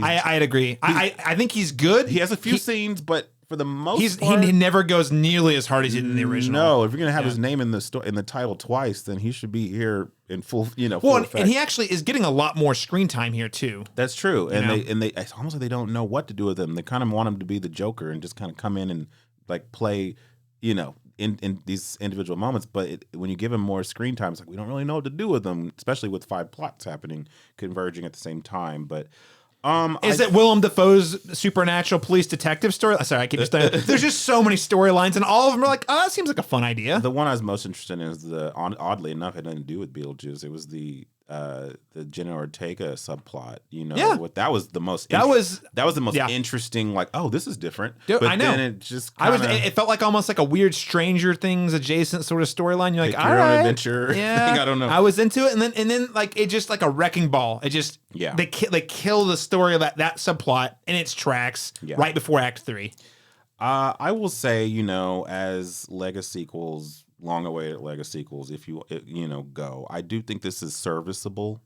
I just think that it made me long for, you know, a much better film, you know, and Yes. but you know, it's a mixed bag. It's a jukebox musical type of thing where you get It's got a spectacular musical sequence at the end. yes, and it still looks great. It looks great, feels great, but it looks doesn't. great. But it doesn't mean anything but in it the rings, context of the story. it rings a you little know? more hollow than the first one does. And the first one's not like particularly deep or anything, but even more so. But well, okay. So my whole thing with the first one is the real the connective tissue there. The A plot is Baldwin and Alec Baldwin and Gina Davis, and they're also playing a comedic dynamic. They are the straight man. They are the white bread normal people who just figure out their ghosts, and then the people who move into the house are crazy eccentric, and then they need help from a crazy eccentric guy. So they're the straight man. Everyone else is the crazy person. And this one, the Dietzes are the main characters, and they all have their own subplots. And then Beetlejuice just is constantly causing mischief. But there's no grounding force. Therefore, there's no real arc for anybody in the movie. Yeah, and no true, you know, narrative momentum. No. You know, it all just kind of, it's all spinning its wheels in their own corners. So. But I would say that's what's missing. Like the first movie, it's not deep, but there is an anchor in that movie Sure. that you can look to and say, here's the main story. Absolutely. Here are the characters. Here's what we learn by the end. Here's how they grow and how the story evolves. In this movie, none of it. I agree. Yeah. Yeah. So yeah, I think you said it well. I do believe that there was potential for a great Beetlejuice sequel. This wasn't it's really, and in my opinion, it comes down to the script. I actually think you're right. I think the production design's fantastic. I think there's a lot of sequences in here I really enjoy. There's a great Giallo style sequence with Monica Bellucci that I love, but it means nothing. So many of the things and the ideas here are great. They're all just kind of thrown together haphazardly and don't amount to anything. So it makes the whole thing feel kind of like a wasted exercise. So missed opportunity. Sure. That said, enjoyable enough, which takes me to my letter grade, which is a C-. Okay. It's passing, just barely. I had fun, but man, you had so much room to do something really memorable and fun, but not. This is not it. How about you, LaRon? I'm being generous here. I'm giving it a B-. It may slip down to a C+ upon rewatch if I ever do. But I will say that even with the kind of strange amalgamation of things, if anything, I think the sequence of Monica Bellucci that you're referring to at the very beginning kind of is a metaphor for the movie. Honestly, yeah. It's just stitched together. She basically, I mean, it's an interesting sequence in and of itself. Doesn't really mean anything, but exactly. the disparate You're like, parts, that was fun, and it felt very. And that's the thing. It's a fun sequence. You're like, that's cool, and it feels very Tim Burton. Yeah, it in no way connects to the other thing. The disparate parts don't make a really a fully satisfying whole. But that said, there are enough individual sequences and performances and moments in this that, like, if you put this on, I probably wouldn't lean in and watch it. But if you had it in the background during Halloween and I'm doing laundry, it's inoffensive. It's inoffensive. There's a couple. It's like I said, it's fittingly amusing. So I mean, I'll say a B-, but definitely a missed opportunity. If you ask me, in 27 years, was this does this justify its existence? You know, I would say, you know, like, there is enough in this movie to make me wish there was another movie that 100%. That is my exact sentiment. So the question I'd say is, yes, there's enough juice left in this storyline, and you know, to make a good sequel. I don't know that if this was the best packaging of that. Yeah. So just more time in the script, guys. And I know part of the charm of the first one was there was apparently a lot of improv, and that was part of the magic. But there's just too many. There's actually too many ideas here. Yeah, and, but calculated improv doesn't work. That's the thing. Yeah, the improv was organic here. Here you're trying to recreate it, and it doesn't ring, you know, natural. You know, yeah, so. Totally. Well, you know, there you have it, listeners. Those are our thoughts on Beetlejuice. LaRon Chapman. Are there any other movies you want to call out before we wrap up this segment? I do want to specify, actually, before you do. We have more movies that we've seen that we're not going to talk about today. I'm mostly referring to Speak No Evil, The Substance being two of them, because we're going to be doing, at the end of October, in fact, October 30th, we're going to be publishing a fall 2024 horror special where we'll talk about those two films alongside Smile 2, It's What's Inside, and maybe some others. We'll see. LaRon Chapman, anything else you want to call out today? two mini shout outs I'll give out is the one of the Sundance hits, DD. I found a moving coming of age film about an Asian American boy who is dealing with a very culturally specific issue that becomes a universal kind of feeling about how hard it is to be a teen and navigating your emotions and your hormones when everything in life is kind of crippling you in that way. I found that very relatable. Also, a documentary on Netflix called Daughters, which I think is an amazing companion piece to the other Sundance hit, Sing Sing, dealing with prison inmates who are entering into a very empathetic program that allows them to see their daughters for a father-daughter dance, but they have to be in good standing and what have you. And it chronicles a year of that process and the emotional effect that it has. And when you see these people reunite with their loved ones for that brief moment, knowing after we know about all of these individual people's lives and how long they're going to be there or maybe never get out, it is absolutely devastating to watch. And it does humanize these people in a way that I think that Sing Sing does also very well. So another film I'd recommend. I think it's going to be nominated, in the documentary branch for the Academy Awards next year. Well, there you go, ladies and gentlemen. Always keep it up. I just have one that I want to throw out, and it's actually not even from this fall, but I did catch up with the Jim Henson Idea Man, the documentary about Jim Henson, the man who founded the Muppets, essentially. I'm a big Muppets fan, and, he has a reputation for being an innovator, but workaholic would never have been a thing I thought about with Jim Henson. But he was definitely a workaholic. Like he had more ideas and ambition and creativity than his human body could keep up with. And the documentary does a really great job at exploring both the beauty and the challenges of that in a really powerful way. This came out like in May, I think. It's on Disney Plus, so nothing new. But I did want to call it out for any Muppet fans out there. There is a great documentary, Jim Henson Idea Man, actually directed by Ron Howard. Fun fact. Okay. Yeah, I know. Right? You're like, whoa, okay. What's up? All right. Well, hey, Ron Chapman, this has been such a pleasure. Thanks so much for joining us today. Absolutely. Thanks for having me. And listeners, till next time. Thanks so much for joining us. If you want to stick around, we got one more segment. Next voice you're going to hear is going to be Dalton Stewart doing his garbage chute review of Rebel Ridge with Lauren and myself. So if you're interested in that, stick around. I need to report a crime.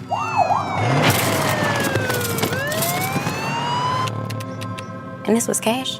Yes, ma'am. Okay. Can you describe the suspect? Big guy, must weigh 250. We're gonna hold on to this money. I didn't get his badge number, but his last name's Marston. You're gonna need to leave. Next suspect number 2. Hey, Mike! I'm posting bail. You stay low, all right? You can fight for the money, but that'll take you most of a year and cost you twice what you're owed. And it's legal? It's law. May I at least see my cousin? You can fuck right off. I would love to, sir, just as soon as I get my money back. You do not stand in my station in front of my officers and set terms. You need to be very, very careful. Let's not do that. Hello, and welcome back to another Good Trash Garbage Shoot. Finally, I've been itching, folks, to talk about this movie. This episode, we're going to be covering the Netflix hit Rebel Ridge from writer-director Jeremy Saulnier, he of Blue Ruin and Green Room, a filmmaker that we've covered with much love here at Good Trash Media, and I've been greatly looking forward to this film ever since I became aware of it. It's had a long sort of road to hoe to get to screens, but it did it. Saulnier, again, this is his second team up with Netflix after Hold the Dark a few years ago. That's an interesting one. Always love to see Jeffrey Wright get to do some cool shit. Always love to see a Skarsgård be evil. But that was a film that I struggled to connect with. But Rebel Ridge is a film I watched twice in a week. I couldn't get enough of it.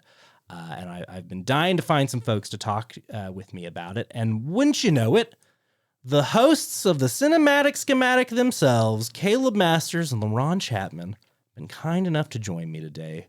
How you doing, fellas? Good. I'm meeting you on the bridge, sir. Meeting you on the bridge. Dalton, doing great, man. Thanks. As always, thank you all for the enthusiasm for Saulnier. I have to admit, this movie was not on my radar until all of a sudden it was. And then you, along with about an army of people, were texting me being like, Caleb, so what do you think of this movie? Are you going to do a podcast about it? And then, lo and behold, Dalton says, garbage shoot? Hell yeah. Yeah, I thought you might be down. So yeah, we are here to talk about 2024's Myrtle Ridge, a Netflix film. You can watch it right now. What is the film about?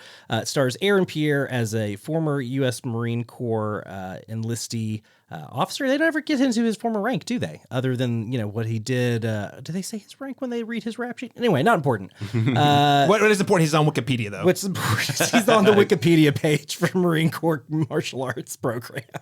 Goodness. Yeah. So Aaron Pierre runs afoul of some corrupt cops in Louisiana, led by Don Johnson as this sort of nefarious chief of police. And he falls victim to a civil asset forfeiture scam that this police department's running. And it becomes this sort of mixture of first blood by way of Michael Clayton, as Saulnier's put it, which I think is a really fun descriptor for the film. And so definitely Saulnier knows what movie he has made. His influences are not something he's shy about for this one. And I think that two great tastes that go great together, I would say. But I kind of want to start this conversation off. Maybe we can get later into the production of this movie, but just to lay some groundwork. What are your relationships to Saulnier? What are your relationships to some of the other players in this film? If you have relationships with Pierre or Johnson, where are you guys coming to this? What are you bringing to it, Laurent? I am generally familiar with Saulnier. I definitely saw Blue Ruin, and I definitely saw Green Room several times. So that's pretty much my understanding of his filmography. But what I'll say is I was grossly uninformed about this movie, even being on his filmography. I thought it was just some run-of-the-mill, maybe even less than B movie cop film that just dumped on Netflix. And then just this weird boom of internet, they find a thing and then they zero in on it and it blows up. And once it gets to my ears at that point, then I'm like, okay, I got to see this. Then going back and seeing who directed it, and I was like, oh, I am more interested in this. Oh, I am already. Oh, what? How did I not know these things? Classic Netflix story. Classic. Yeah, exactly. And it's just one of those things where it's like, I guess there wasn't marketing for this because it's going into Netflix, but it's one of those things where that route sometimes can hinder. You know what I mean? Because this otherwise, if this had gone to theaters and I'd gotten the normal the conversation around who directed this and everything, then I would have probably been all in to go see it in that experience. And so it feels like I'm glad that it came around into my focus, but otherwise would not have heard about it. So. Yeah, now defunct Back to the Movies. We did a review of Green Room back in 2016, and we all really dug it. I think I've rewatched it once since then, and I think it's a phenomenal movie. It's super intense. It's super gory. Anton Yelchin, may he rest in peace, great lead. I really like that movie, which then led me going back to Blue Ruin, which I also really like, not as much as Green Room, but it's a very solid movie. Still haven't seen Hold the Dark, because I heard it was very bleak, and for whatever reason, at that point, at that exact moment, I was like, nah. Not today, and it's wild. And then I never got back to it. So I really should go back to Hold the Dark. And also, big fan of his 2 episodes of True Detective season 3. He directed True Detective season 3. Not nearly as good as season 1, but way better than it has the reputation. Way better than its reputation would lead you to believe, in my opinion. So, and I think he did some really great directing work that is a very good fit for that specific type of story as well. So I'm a big fan of his. And much like you like Laurent, I didn't know this movie was even in the pipeline. And it's a catch-22 because on one hand, if it had a traditional theatrical release, which again, solution is Netflix should just do theatrical release followed immediately by streaming. But say it was just in theaters thing, you and I would have been getting pumped up about this. It would have been on our calendar months in advance. Yeah. But then a lot of people probably wouldn't have seen it, just straight up, because I don't say guarantee, but it's unlike. I just feel like this is not the type of movie that's going to be a huge blockbuster. On the other hand, it could just as easily have gotten buried on Netflix and no one saw it. That's true But in this as well. scenario, something about the synergy with the algorithm and what people were wanting, it hit. So it actually is being seen now by way more people than it, in my opinion, than it would have had it played in theaters. It's the classic Netflix catch-22. It's such a weird ecosystem they've got over there. You Like, can't predict it. nobody's fucking seen Hold the Dark except for freaks like me who love Green Room, have it in their top 100 movies, and we're like, I'll watch Hold the Dark on opening release weekend because I've been following what Sonya's next project was. And then he kind of goes dark, like you said, he was attached at one point to direct all of True Detective season 3 and Who Wants to Work with Nick Pizzolatto for an entire season of television. More than 2 episodes, apparently. Certainly not Jeremy Saulnier, and who can blame him? But yeah, so he kind of goes dark career-wise for a little bit, and then this production gets hit with a COVID delay, gets hit with a replacing of a lead actor delay. It's supposed to be John Boyega originally. Yeah. So they really just, it takes a while to get this one off the ground, and I'm so glad it's having the success it's having. Really surprising, but like I say, it is so. You just never know what's going to happen with the Netflix release. And to your guys' point about the Netflix stuff getting lost in the shuffle, like they just put out so much and they have so many quality creators and filmmakers in their stable now, which is so weird to think about it in that way, in that sort of old school studio way of thinking of like, no, these are Netflix filmmakers. And I guess I would think of like Fincher, Saulnier, Cuarón, I guess has only made the one. But Scorsese did a Netflix. Obviously, they've got some guys who are making multiple movies for them. But they've got big deals with big filmmakers. Gerwig's going over there for Narnia. Jane Campion had a huge success for her first film in decades because of like that's the other thing. Netflix will take a risk on auteurs. And they're really pushing Oscar campaigns now. Like they're putting money behind their projects. Now every year expect to see a film on Netflix at the Oscars. I will say, member of Oklahoma Film Critics Circle. So we do have we vote every year on best films. We have an awards thing we do every year, and it's not even close. Netflix has the biggest marketing push by like a couple of miles. So for better for worse. So they're invested in prestige. Yeah, they want to get their movies in front of critics, want to do the For Your Consideration campaign, the whole bit. It's interesting what they choose to be their awards pushes. Because sometimes they have a few. Yeah. And you're like, oh, this could go either way. And then they send you everything, but then there's like handful they send you a lot of stuff for. Yeah. Well, and then like I think last year was interesting. Like December gets no real like theatrical push, but Naiad does.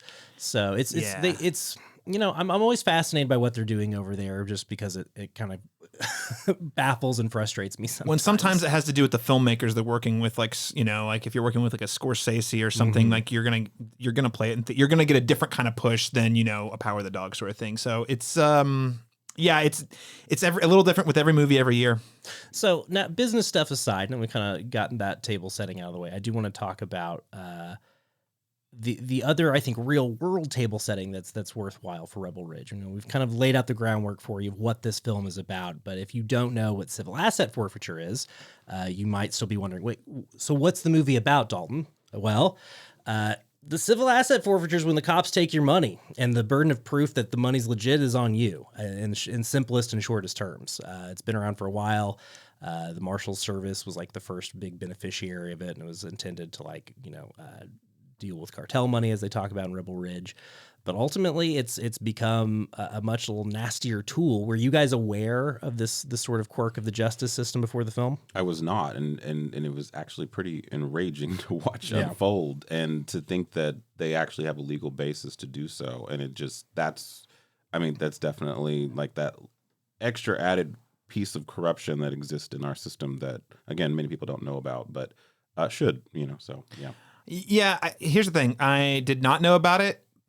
Doesn't surprise me. Sadly, I was not surprised. I was like, well, and I was like, is this legal? And of course, I Google it right after the movie. And I was like, oh yeah, this is totally legal. I was like, okay, well, that just goes to show That's fucked. Yep. Yeah. So, did not know, but not surprised, sadly. Yeah. Listeners who are real deep good trash media lore heads might know this, but I don't talk about it a ton. I was a criminal justice major for a little bit when I was in undergrad. And so, yeah, that was how I became aware of this, over 10 years ago now. And I've just always thought like, wow, that's really weird and fucked up. And it's such a good basis for a sort of railroaded, wronged person narrative. So what you're saying is he made this movie for you. That's sort of the thing, man. I'm such a Saunier guy, and like, So what does Dalton want? No. What's his background? Okay, whenever I get, okay, I won't spoil, but 30 minutes in the movie, there's a very specific sequence we'll probably talk about later. And I texted Dalton at this point. I said, Dalton, I feel like Jeremy Saunier made this in a lab for you specifically. Well, so that's the other quirk of this is I am sort of a martial arts and combat sports head, and so like the fact that Terry Richmond, the Aaron Pierre character, his like whole deal, they think they don't need to be afraid of this guy. They're like, oh, we're not in a Rambo First Blood situation. He never saw combat. Well, the trick is Terry Richmond's been training other Marines how to tie people into pretzels for, 15 years and just got out and is trying to start a business with his cousin. And yeah, so obviously that aspect of it really appeals to me at some level, as much as this is like a political thriller, as much as this is like wronged man thriller. It's kind of a kung fu movie. Yeah. So I know both of you guys share my love of sort of fight choreography. I think of you as both of proponents of loving seeing fight choreography done well. Did you guys get excited for like the way this film kind of upends your expectations of what like a quote unquote fight movie can be or should be? Absolutely. Yes, because again, going into this completely blindly, not knowing about, a lot of the things, even the general premise, like the way this movie, I was surprised by a lot of this movie, mainly the fact that knowing the few films that I did know from this filmmaker, really how restrained it is comparatively, to the others, because the other ones kind of go into the, I won't say exploitative, but grisly brutality, and this one actually has a really deep understanding of violence and the consequences of violence, and we do engage with that in more thoughtful ways than I would have anticipated from a movie like this. So yeah, like those little elements, like, okay, it's also a fighting film. It's a cop heist kind of thing. Like there's so many different like types of genres it is, but it's like the best, it takes all the best impulses from all of those different things and makes a really tight, tense thriller, that works really well. Well, yeah, and I think it's, you said it well. Jeremy Saunier definitely understands and appreciates violence and how it can be used as a tool in cinema, and I think he subverts his own, what you would expect from him by having essentially a protagonist is like actually killing people's bad. That doesn't mean I can't restrain you or be really smart. It's all, as a person who would classify myself as a pacifist, the way this film approaches, like it's a revenge story where there's not actually violence that is the protagonist commits against the antagonists, which is really, really thoughtful. And also, I think creates an incredible tension because because you kind of figure out for the first sequence, oh, he's not going to use guns or whatever. Yeah, knife to a gunfight. Or he's not going to shoot, or he's not going to shoot someone at least. Or he's not going to hurt someone, I should say. But like, it's, you're like, well, might hurt somebody. Okay. I'm trying to figure out how to. He's not going to kill anybody. He's not going to traditionally shoot someone with a gun that has bullets that will kill them. He's not going to go Rambo mode. Yeah, exactly. So that creates a nice tension. Like, well, how is he going to get out of this scenario? Like, there was like at least 3 times in the film, like, wow, he's pretty. You're outnumbered, and they have weapons. He's like, but I have weapons. But I have weapons. You just don't know you don't know what they are. Yeah. So it creates a fun tension and dynamic while also being very thoughtful, and I think sort of really sort of calling out violence is not. There is another way. Yeah. There's which I appreciate. And there's a conversation around that word gets used a lot, de-escalation. We say it a lot with police, like, but now that model has changed, or that intent has changed. But now they say that when a police officer draws their weapon now, it is with the intent to kill now. It's not to, and I feel like that's an interesting conversation to be having. Obviously, Terry embodies it, but the police station, the police precinct here is not, so. I think this is a really good place for us to pivot to something I was excited to talk about. First off, I love that you both have identified this sort of trend in Saunier movies of violence being very serious, whether it's, a grisly death or, a jujitsu slam. violence is handled with weight, right? Obviously, Blue Ruins, this revenge thriller about how a regular person, simply can't go on a rampage. That's just not the movie Rampage to avenge your fallen loved ones ends in disaster. Green Room is sort of this siege movie, but it's very much set in the real world of like, okay, if you're in this siege, you're probably not walking out unscathed. Mm-hmm. And so it's been interesting. Saunier has said in an interview that what he was going for was like a challenge to himself of, can I write a movie where I don't kill everyone? Mm-hmm. Can I like preserve life? And I think it's such an interesting sort of corrective to Hold the Dark, which goes even bleaker and darker than Green Room.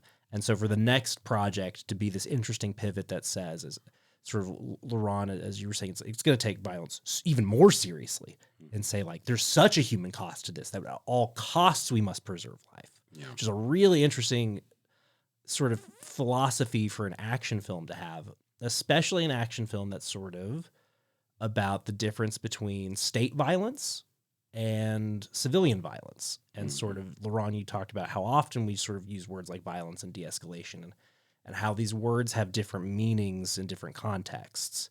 And sort of we legitimize certain forms of violence and delegitimize certain forms of violence, and it depends on who the actors are. And different people have different thoughts on who's a good actor and who's a bad actor. And I don't mean for this podcast conversation about a fun Netflix thriller to kind of turn into a big geopolitical conversation. But it's an inherently political conversation, yeah, I would argue. And I think it's a political film. So I think we would be doing a disservice to not get into this. Maybe not overtly, but it's there. It's definitely in the DNA. Police brutality is for better and for worse. Just frankly for worse. I'm not even saying better or worse. It's worse. It is become a politicized conversation, unfortunately. Yeah. And this movie, I think, addresses it head on. Yeah. I would argue. I think you're right, Laurent, to check that though, because it isn't overtly political, and that's sort of its strength. Yeah. Right. Yeah. Yeah. It's not preachy, but it's very. It makes you engage with ideas that we've heard about, but not in the context we're used to seeing them. Mm-hmm. So yeah. I should clarify. When I say it's political, I think the story is inherently political, but I do not think the movie, like you said, it's not preaching at you. It's just telling a story based on real laws that exist in our world today. It reflects the reality that we live in. Absolutely. Yeah. I think as a storyteller, as a writer, he knows the themes he's playing with, but I think he also knows his place as like, as a white dude who's also a filmmaker, being like I'm telling this story about a black man who's been wronged by small town police. Like nobody needs me to get up on a soapbox. Like I'm just here to make a lean, mean thriller, and you can kind of fill in the subtext on your own, because he takes those things seriously. Like the history of America is taken seriously without like there's no monologues, right? Nobody has like this big moment where they're like, and this is why this is part of the history and fabric of America down to its core. But you don't really need to. There's like one line, right, where Terry and we haven't even talked about Anna Sophia Robb's character, who's a huge part of this movie, and very good. Yeah, I agree. I really, I heard somebody say that she adds the texture that is missing in Twisters, and I think that's a really interesting observation. But anyway, I just kind of.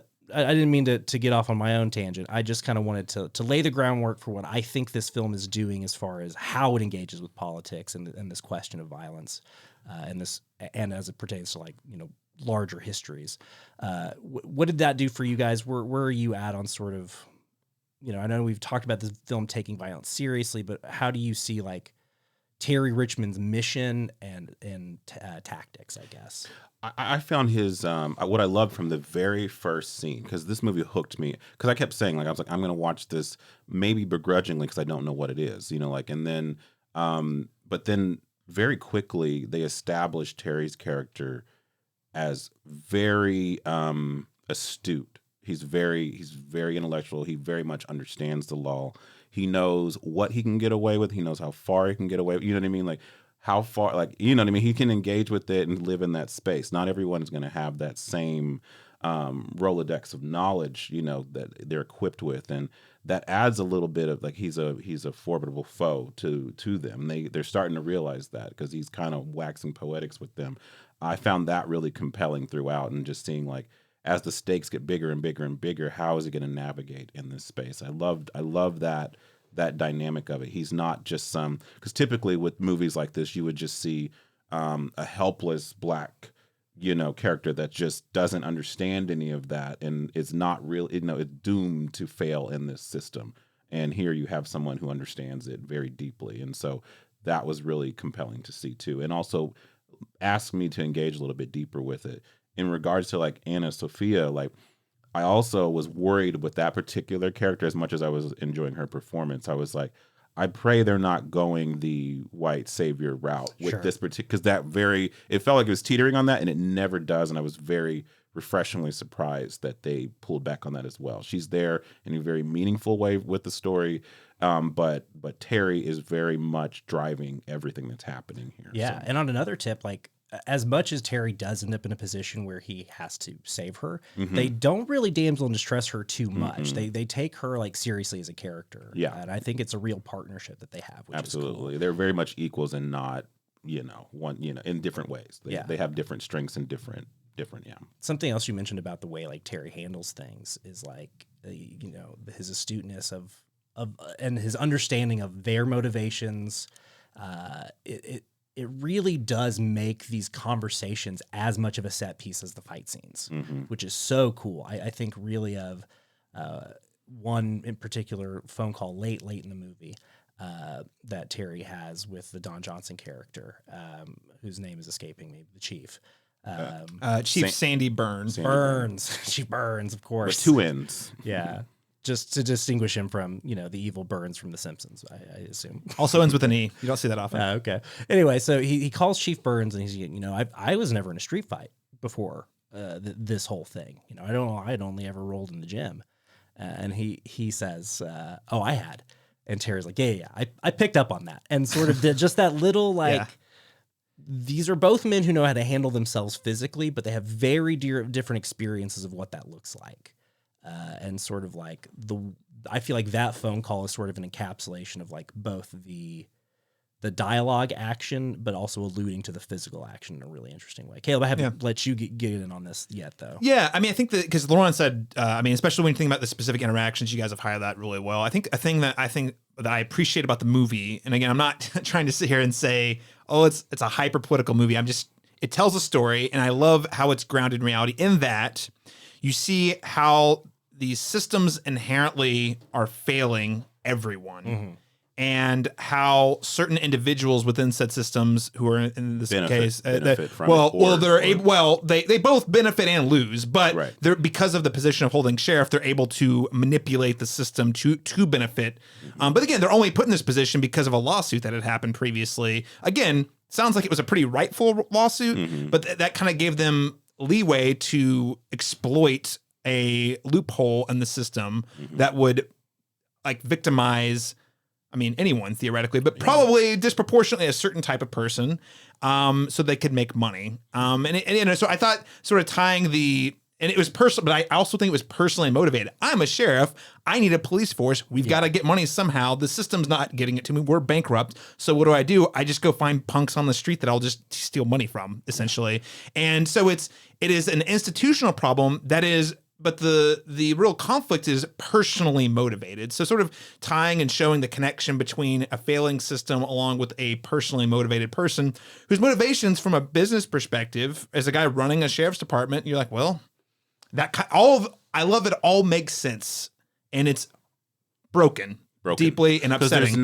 There's no scenario that's going to benefit Terry's character. There's no way to navigate like, okay, so this has happened to me. Now, what is the legal precedent that I follow in order to get the outcome? Yeah, you're going to spend as much money. You're going to spend more money. It's rigged so that you can. Right. You know what I mean? Like, and that's inherently a problem. Right. And so, like, if you could just be robbed, off the street, like that's right. But then you get in. The other thing is you get into the side, the other side of the conversation, which is the police funding side of it. Which again, this is an area that's sort of been bankrupted due to lawsuits, probably because they're a corrupt police organization. I just think all those dynamics are really compelling. Yeah. And you see how these different stories are at odds with one another, and why things happen a certain way. It's not necessarily like I don't know that Don Johnson is he's racist, but I don't think he's motivated by racism here. I think he's motivated by money at the end of the day. and is using racism as a tool in order to make the money. Absolutely, yeah. Which is compelling. And I think that their knowledge of the law and the loopholes within the law works very similar, I would say, to say a therapist with dubious intent that you know what I mean, that can manipulate human psychology in their favor because they know how, you know what I mean, like being able to do that, knowing that they're not aware of the same kind of things. Like I know if I present it this way, then I can, you know, garner from you what I need, and it feels that way. Like we know the system, we know how it's going to be perceived, and we know how to cover that up to make that not look this way and what have you. And so that corruption and that kind of unguarded corruption, unpoliced, you know, and it's not just, and also again, it's not just the police. It ties all the way up to the city politics. So like it's all kind of, it's not The Wire. It's not getting that into it, but you can see it connects the dots the same way The Wire does. And I think this is this is a good place for us to be like, if you're starting to get worried about spoilers, I think we're just kind of giving you the shape and the meat of the movie without telling you how these things kind of interlock together, because there is a joy. I think the kind of larger conspiracy is like well constructed and not only constructed well enough for it to like make sense within the text of the film, but also laid out in the explanation to the audience. And I feel like, you know, a lot of these kinds of thrillers, I feel like can lose the audience and laying out what's going on. And I feel like it does a pretty good job of keeping you up to speed. So if we're throwing a lot at you right now and you're getting lost, that's it's good. not convoluted. It's not convoluted in the film. We're sort of deliberately omitting stuff that connects stuff together so you have some surprises in store for you. And I'll also say they do a great job at making it accessible to the audience through Terry, layman, because he's constantly hitting these walls and he's calling all these people. What do I do now? And they're like, well, here's why you can do this or you can't do that, or here's what you need. Like they do a really good job at like giving you little breadcrumbs so it always makes sense by the time you get to the larger picture. It all fits together nicely. Well, and it adds to that, what you guys are talking about right now, kind of adds to that realism too, right? Is this idea that Terry isn't in a Rambo film. Mm-mm. He's in First Blood. And even more serious than First Blood, he's in Michael Clayton. Mm-hmm. And he's in a movie world, yes, but it's a movie world that more deeply reflects our own world. And in our own world, you can't just punch a cop. Right. You get in trouble for that, it turns out. Yeah. So that can't be your first course of action, I've been told, yeah. Yeah. I'm getting word. But yeah, so it's interesting how this film like engages with this guy who is so capable of violence and yet knows that that's not really a good option for him. Mm-hmm. And we get to this pace monologue, which Caleb, you talked about about 30 minutes into the movie, this comes. And this is sort of the inciting incident. Well, the inciting incident's the bike getting clipped. At the very beginning, yeah. But sort of escalates. Escalation, yeah. Sort of Terry has no choice but to escalate because he's already been escalated on. And sort of that's the interesting thing about, you know, Lauren, you mentioned sort of in our modern context, we as we understand it, police are pulling their weapon with intent to kill, which I think takes seriously the idea of the gun entering the equation, right? Obviously the gun's already in the equation because it's on their hip. That's a conversation for another day. But once a gun gets pointed at somebody, the odds of somebody getting shot have exponentially increased. And so Terry is taking the knowledge that these guys could pull guns on him again, because they already have. He's already risked death at the hands of this police department and has like tried his level best to get his cousin safe, and now knows that this guy has been fucking with him. Yeah. And so we reach this conflict, and when the guns come out, Terry says, no, it's not going to be that easy for you. And that moment of him like explaining what's about to happen is such an electrifying moment that I can't wait for people who haven't seen this yet to get there. And I'll go ahead and cut us off there because I think that's an exciting scene to see how it all plays out. I don't want us to tip our hands too much.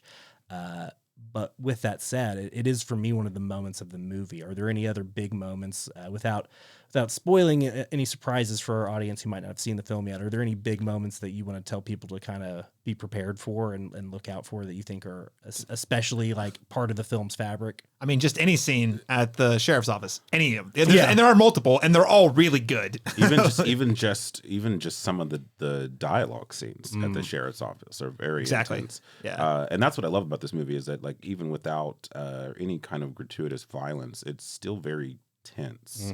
Because it really the way this film revs up tension throughout is one of the hugest assets of it. Is like it doesn't need a whole lot of of nihilistic kind of brutality in it to be engaging and thoughtful. I know the movie, we mentioned that the movie doesn't really explicitly deal with race, and I think that's probably a good thing, in this scenario, because it is a larger issue. Race is definitely in a factor in it, but it's not something that the film is like making a point about. But I mean, is it though? I feel like Terry understands it because he is a black man. Well, it's so like he knows how he will fare in this system if he does certain choices. But I don't think it's just telling. I just feel like it's telling a story. In which case, in this scenario, the racist police force would be racist. Right. It's definitely to his detriment in that way, and I think that's a product of the system so much more than it is about it being like this is a film about race, or him being a black man. But I think, but they very wisely engage with that in an intellectual and not overt way. But something that comes to mind, I'm always thinking about with films like this and any kind of black man versus a police officer movie. Because again, growing up in my family, I remember my mom always told us from a very, very, very, very young age, and she's an attorney now. But it's just that the world is unfair, and no matter how you look at that, that is the reality of the situation. We could do our best to change it, but at the end of the day, if you get pulled over by a police officer, understand that the laws are not designed for you to succeed or leave that scenario unscathed. So we are aware of that, and we know this now, and so we have to deal with that reality, meaning that even if they do something corrupt, you do not have the privilege to do so also in retaliation to that. Your job, and as you being my son, or my kid, is to get home. We'll deal with the repercussions of what happened after the fact, but you have to survive it first for us to be able to even deal with that in a meaningful way. Because if I lose you, then it doesn't matter if the system's screwed. You're gone. So that's something that seems to be his internal logic throughout that entire process. And so that's what I mean, where it's dealing with race, but not necessarily. It's kind of more implied than it is in right. He knows going in that the odds are wildly stacked against him. Yes, absolutely, yeah. As we said, it's it's very subtextual in a way that I think benefits the film, and I think Laurent, we've talked about it kind of the way that we've just now gotten into it more explicitly than the film does, but I think you're right that the film has that context in its mind for sure, because it isn't until a move is made on his life that Terry goes, okay, well, I guess I have to commit. I guess I'm in for a penny, in for a pound. I have to see this through. Yeah. Because they're not going to leave me alone. It's a very exciting film, and I think we've sort of just barely scratched the surface on sort of the larger sociopolitical issues that just really make it a deep and rich text, while also, not taking away from what a fun, thrilling action adventure thriller it is. Not to say thriller 1,000 times, but I don't know what else to call it, because it's not quite an action movie. That's sort of a stretch. It definitely has cool action beats, but it's not that exactly, and I don't want to missell it to anyone. I think thriller is pretty broad, yeah. So that can encompass action, horror, all kinds of things. So thriller is pretty solid. I guess we'll start bringing this train into the station. Do you guys have any final thoughts about Rebel Ridge that you want to make sure people are kind of aware of if they haven't seen it, or just maybe even a thought for people who have seen it that you want to make them consider the film more deeply? Any big notes before we close out? I think the one thing I just want to say is I really loved the movie. I think it's very rewatchable. I watched it without my wife, thinking that she wasn't going to be interested, but I immediately was like, I think you'd really like this. We should watch this again. We haven't done it yet, but it's one of those I immediately okay, I would definitely watch this again and recommend to most people. Frankly, I'd recommend to most people who are in for a good time. Palatable. Very palatable. I can see why it's a hit on Netflix. Yeah. The ending was a little muddled for me. It does not ruin the movie by any means. I did get a little confused in the last 10 minutes about how things were resolving. And it was sort of just, I don't know if there was something lost on the editing room floor or if it was at a script level, but I was left a little unclear on the mechanics of how it gets to the station at the end. I agree with that sentiment. It didn't ruin the movie though. Like because ultimately I think the destination it was on was always the destination it was going to get to. That it was just, there was a little. It's the how. It's the how. It's the how and why. Yeah. But yeah. Also, guys, Don Johnson. Wouldn't you know it? So good at playing dirty, nasty, awful cops that are also still on the surface very polite, and you just hate it. LaRon, anything you want to add? Well, if you haven't seen it, see it, because I mean, I'm just gonna shout from the rooftops. You should watch it because it's one of the best things on Netflix right now. And every now and then we get something like this here, but there's a lot of schlock that you have to go through. You know, they pump a lot of garbage on there. This is not. Hence, this is a garbage shoot, but this is not apply that this movie is garbage. You should definitely check it out. I'm obviously a big fan of this one and happy to have brought you two into the fold and have you also sharing the word, because there is so much on Netflix, as you said. And it's, I think one of our jobs as critics, like, the job has changed. It's not about telling people what they should go see on Saturday night on their date. It's more about like you have the entire width and breadth of movie history available to you, sans a lot of stuff, obviously.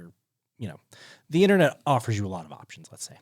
And so, it definitely feels like it becomes our job to sort of say, hey, by the way, don't forget about this. Yeah. And I'm glad to have more people saying that because, and I'm glad to see Sonya have this great success. It was almost, if it didn't quite break the all-time record, I think, but it definitely broke some records. I don't have the numbers. 2 weekends in a row, #1 movie on Netflix, which is no small feat. It's very hard to hold that position. And it came I think if it had done a third, it was going to break some other record, but it didn't do a third, right? Sorry, not to back. Yeah, no, it was 2 weekends in a row, but it stayed in the top 10. Yeah. So I don't want to backpedal too much. I know we said nice things. I want to reiterate. Aaron Pierre for me was the discovery of the movie. I have not. I know he's in other things. I have not seen that stuff. I haven't seen Underground Railroad, which I also understand he's very good in. I want this guy in more movies. He's great. I can't wait to see him what he does next. He's such a presence. Yeah, just immediately electrifying. And like I like John Boyega a lot, but there's something. And I get like size wise, Boyega would have added something very interesting, but because Pierre is such an imposing physical presence, but has such a gentle demeanor, it really creates this really great sort of just tension that the film feeds on throughout. Any final recommendations? Obviously, we can't recommend people go see this in theaters, but do you have any films that you suggest people pair this with, and anything that I mean, you mentioned First Blood, and then I think some of the influences are there for sure. I mean, if you like this filmmaker's work, I mean, obviously there's other things there too, because he deals with corruption in a very unique way. Yes. Even Green Room, you know what I mean, the skinhead psychology and their laws and ethics that they operate by in that film also have some interesting things to unpack there. So there's some parallels there between the corruption in the police force and this kind of mob mentality, because it is all still very mob mentality. But so I would say look at his previous work, but also First Blood's a great reference that I didn't pick up on until you said it. Michael Clayton's also great too. Always Michael. R.I.P. Tom Wilkinson. I just said it. Go watch The Wire. I mean, if you're like me and you're interested in this is a real thing, and how does that work, and how are the cops able to get away with this, and you want to dig into that sort of thing and kind of look at how all these dots connect. I mean, I know it's a 5-season TV show versus a 2-hour movie, but there's a lot of, and what appeals to me in this movie, not universally, but a big part of the appeal is that it's got that sort of like realism and approach to the story. It's not I wouldn't say The Wire is an inherently political story on the label either, but it's also clearly talking about things that have been shaped by politics in an interesting, compelling way. And I think this movie does a great job at that too. Oh, well, the best political stuff doesn't need to tell you how to feel. It simply shows you things as they are. 100%. Yeah. I would say, if you've watched this film and came away thinking, man, Dakota Johnson's dad rolls a lot of dick swagger for an old guy, I would say go watch 1991's Harley Davidson and the Marlboro Man with Don Johnson and Mickey Rourke, an absolutely insane sort of post-apocalyptic neo-western about two guys on motorcycles doing cool shit. Don Johnson is ridiculously hot in this movie. And says maybe the best thing anybody's ever said in a movie. It's better to be dead and cool than alive and uncool. A philosophy I think we can all live by. Thanks for tuning in to another Good Trash Garbage Shoot. Please remember to do all the stuff. rate it, review it, subscribe it. Find us at Good Trash Media on socials. Send us your long-form feedback to goodtrashgenrecast@gmail.com. And lastly, patreon.com/GTM if you want to help us keep the lights on over here. Caleb and Laurent, you guys are serving up incredible shows over on the Cinematic Schematic. People can find that in their podcatchers pretty much everywhere, right? Yes, sir. And what's your usual drop date on those? I know you guys Mostly take breaks occasionally. Yeah, we're doing, so it's usually so we drop on almost, we've gotten it to the point where it's pretty much Wednesdays. Originally it was 2 Wednesdays a month. We really have it closer to 3 to 4 a month. We just try to hit as many new releases as we can, but you're looking out for us. Wednesdays, Cinematic Schematic, 3 a month. Personally, if people want to find you and see what you guys are working on, anything you want to share? I mean, I also have a review, like written film review column, Real Insights with Laurent Chapman, also on the Cinematropolis as well. So. Yeah, more at the Cinematropolis on all the social medias at Letters, See Masters Talk, or Letterboxd. But yeah, really the Cinematropolis.com is the best place to find us. And our next review, we're coming back from a hiatus, and outside of a little bonus episode we just recorded, just kind of catching everyone up on what we've watched on the hiatus. We also are going to be doing a Megalopolis review next, and I am ecstatic. Which Francis Ford Coppola gives 5 stars on Letterboxd, yes, in case anyone's caring about his opinion about his own film. His own film, yeah. It's so badass. It's so metal. It's so fun. So good, dude. All right, well, we're all going to go see Megalopolis in like 30 hours or so. So I'm going to go sleep until it's time to watch Megalopolis. Thanks so much again, guys, for coming on. And we will see you next time, listener.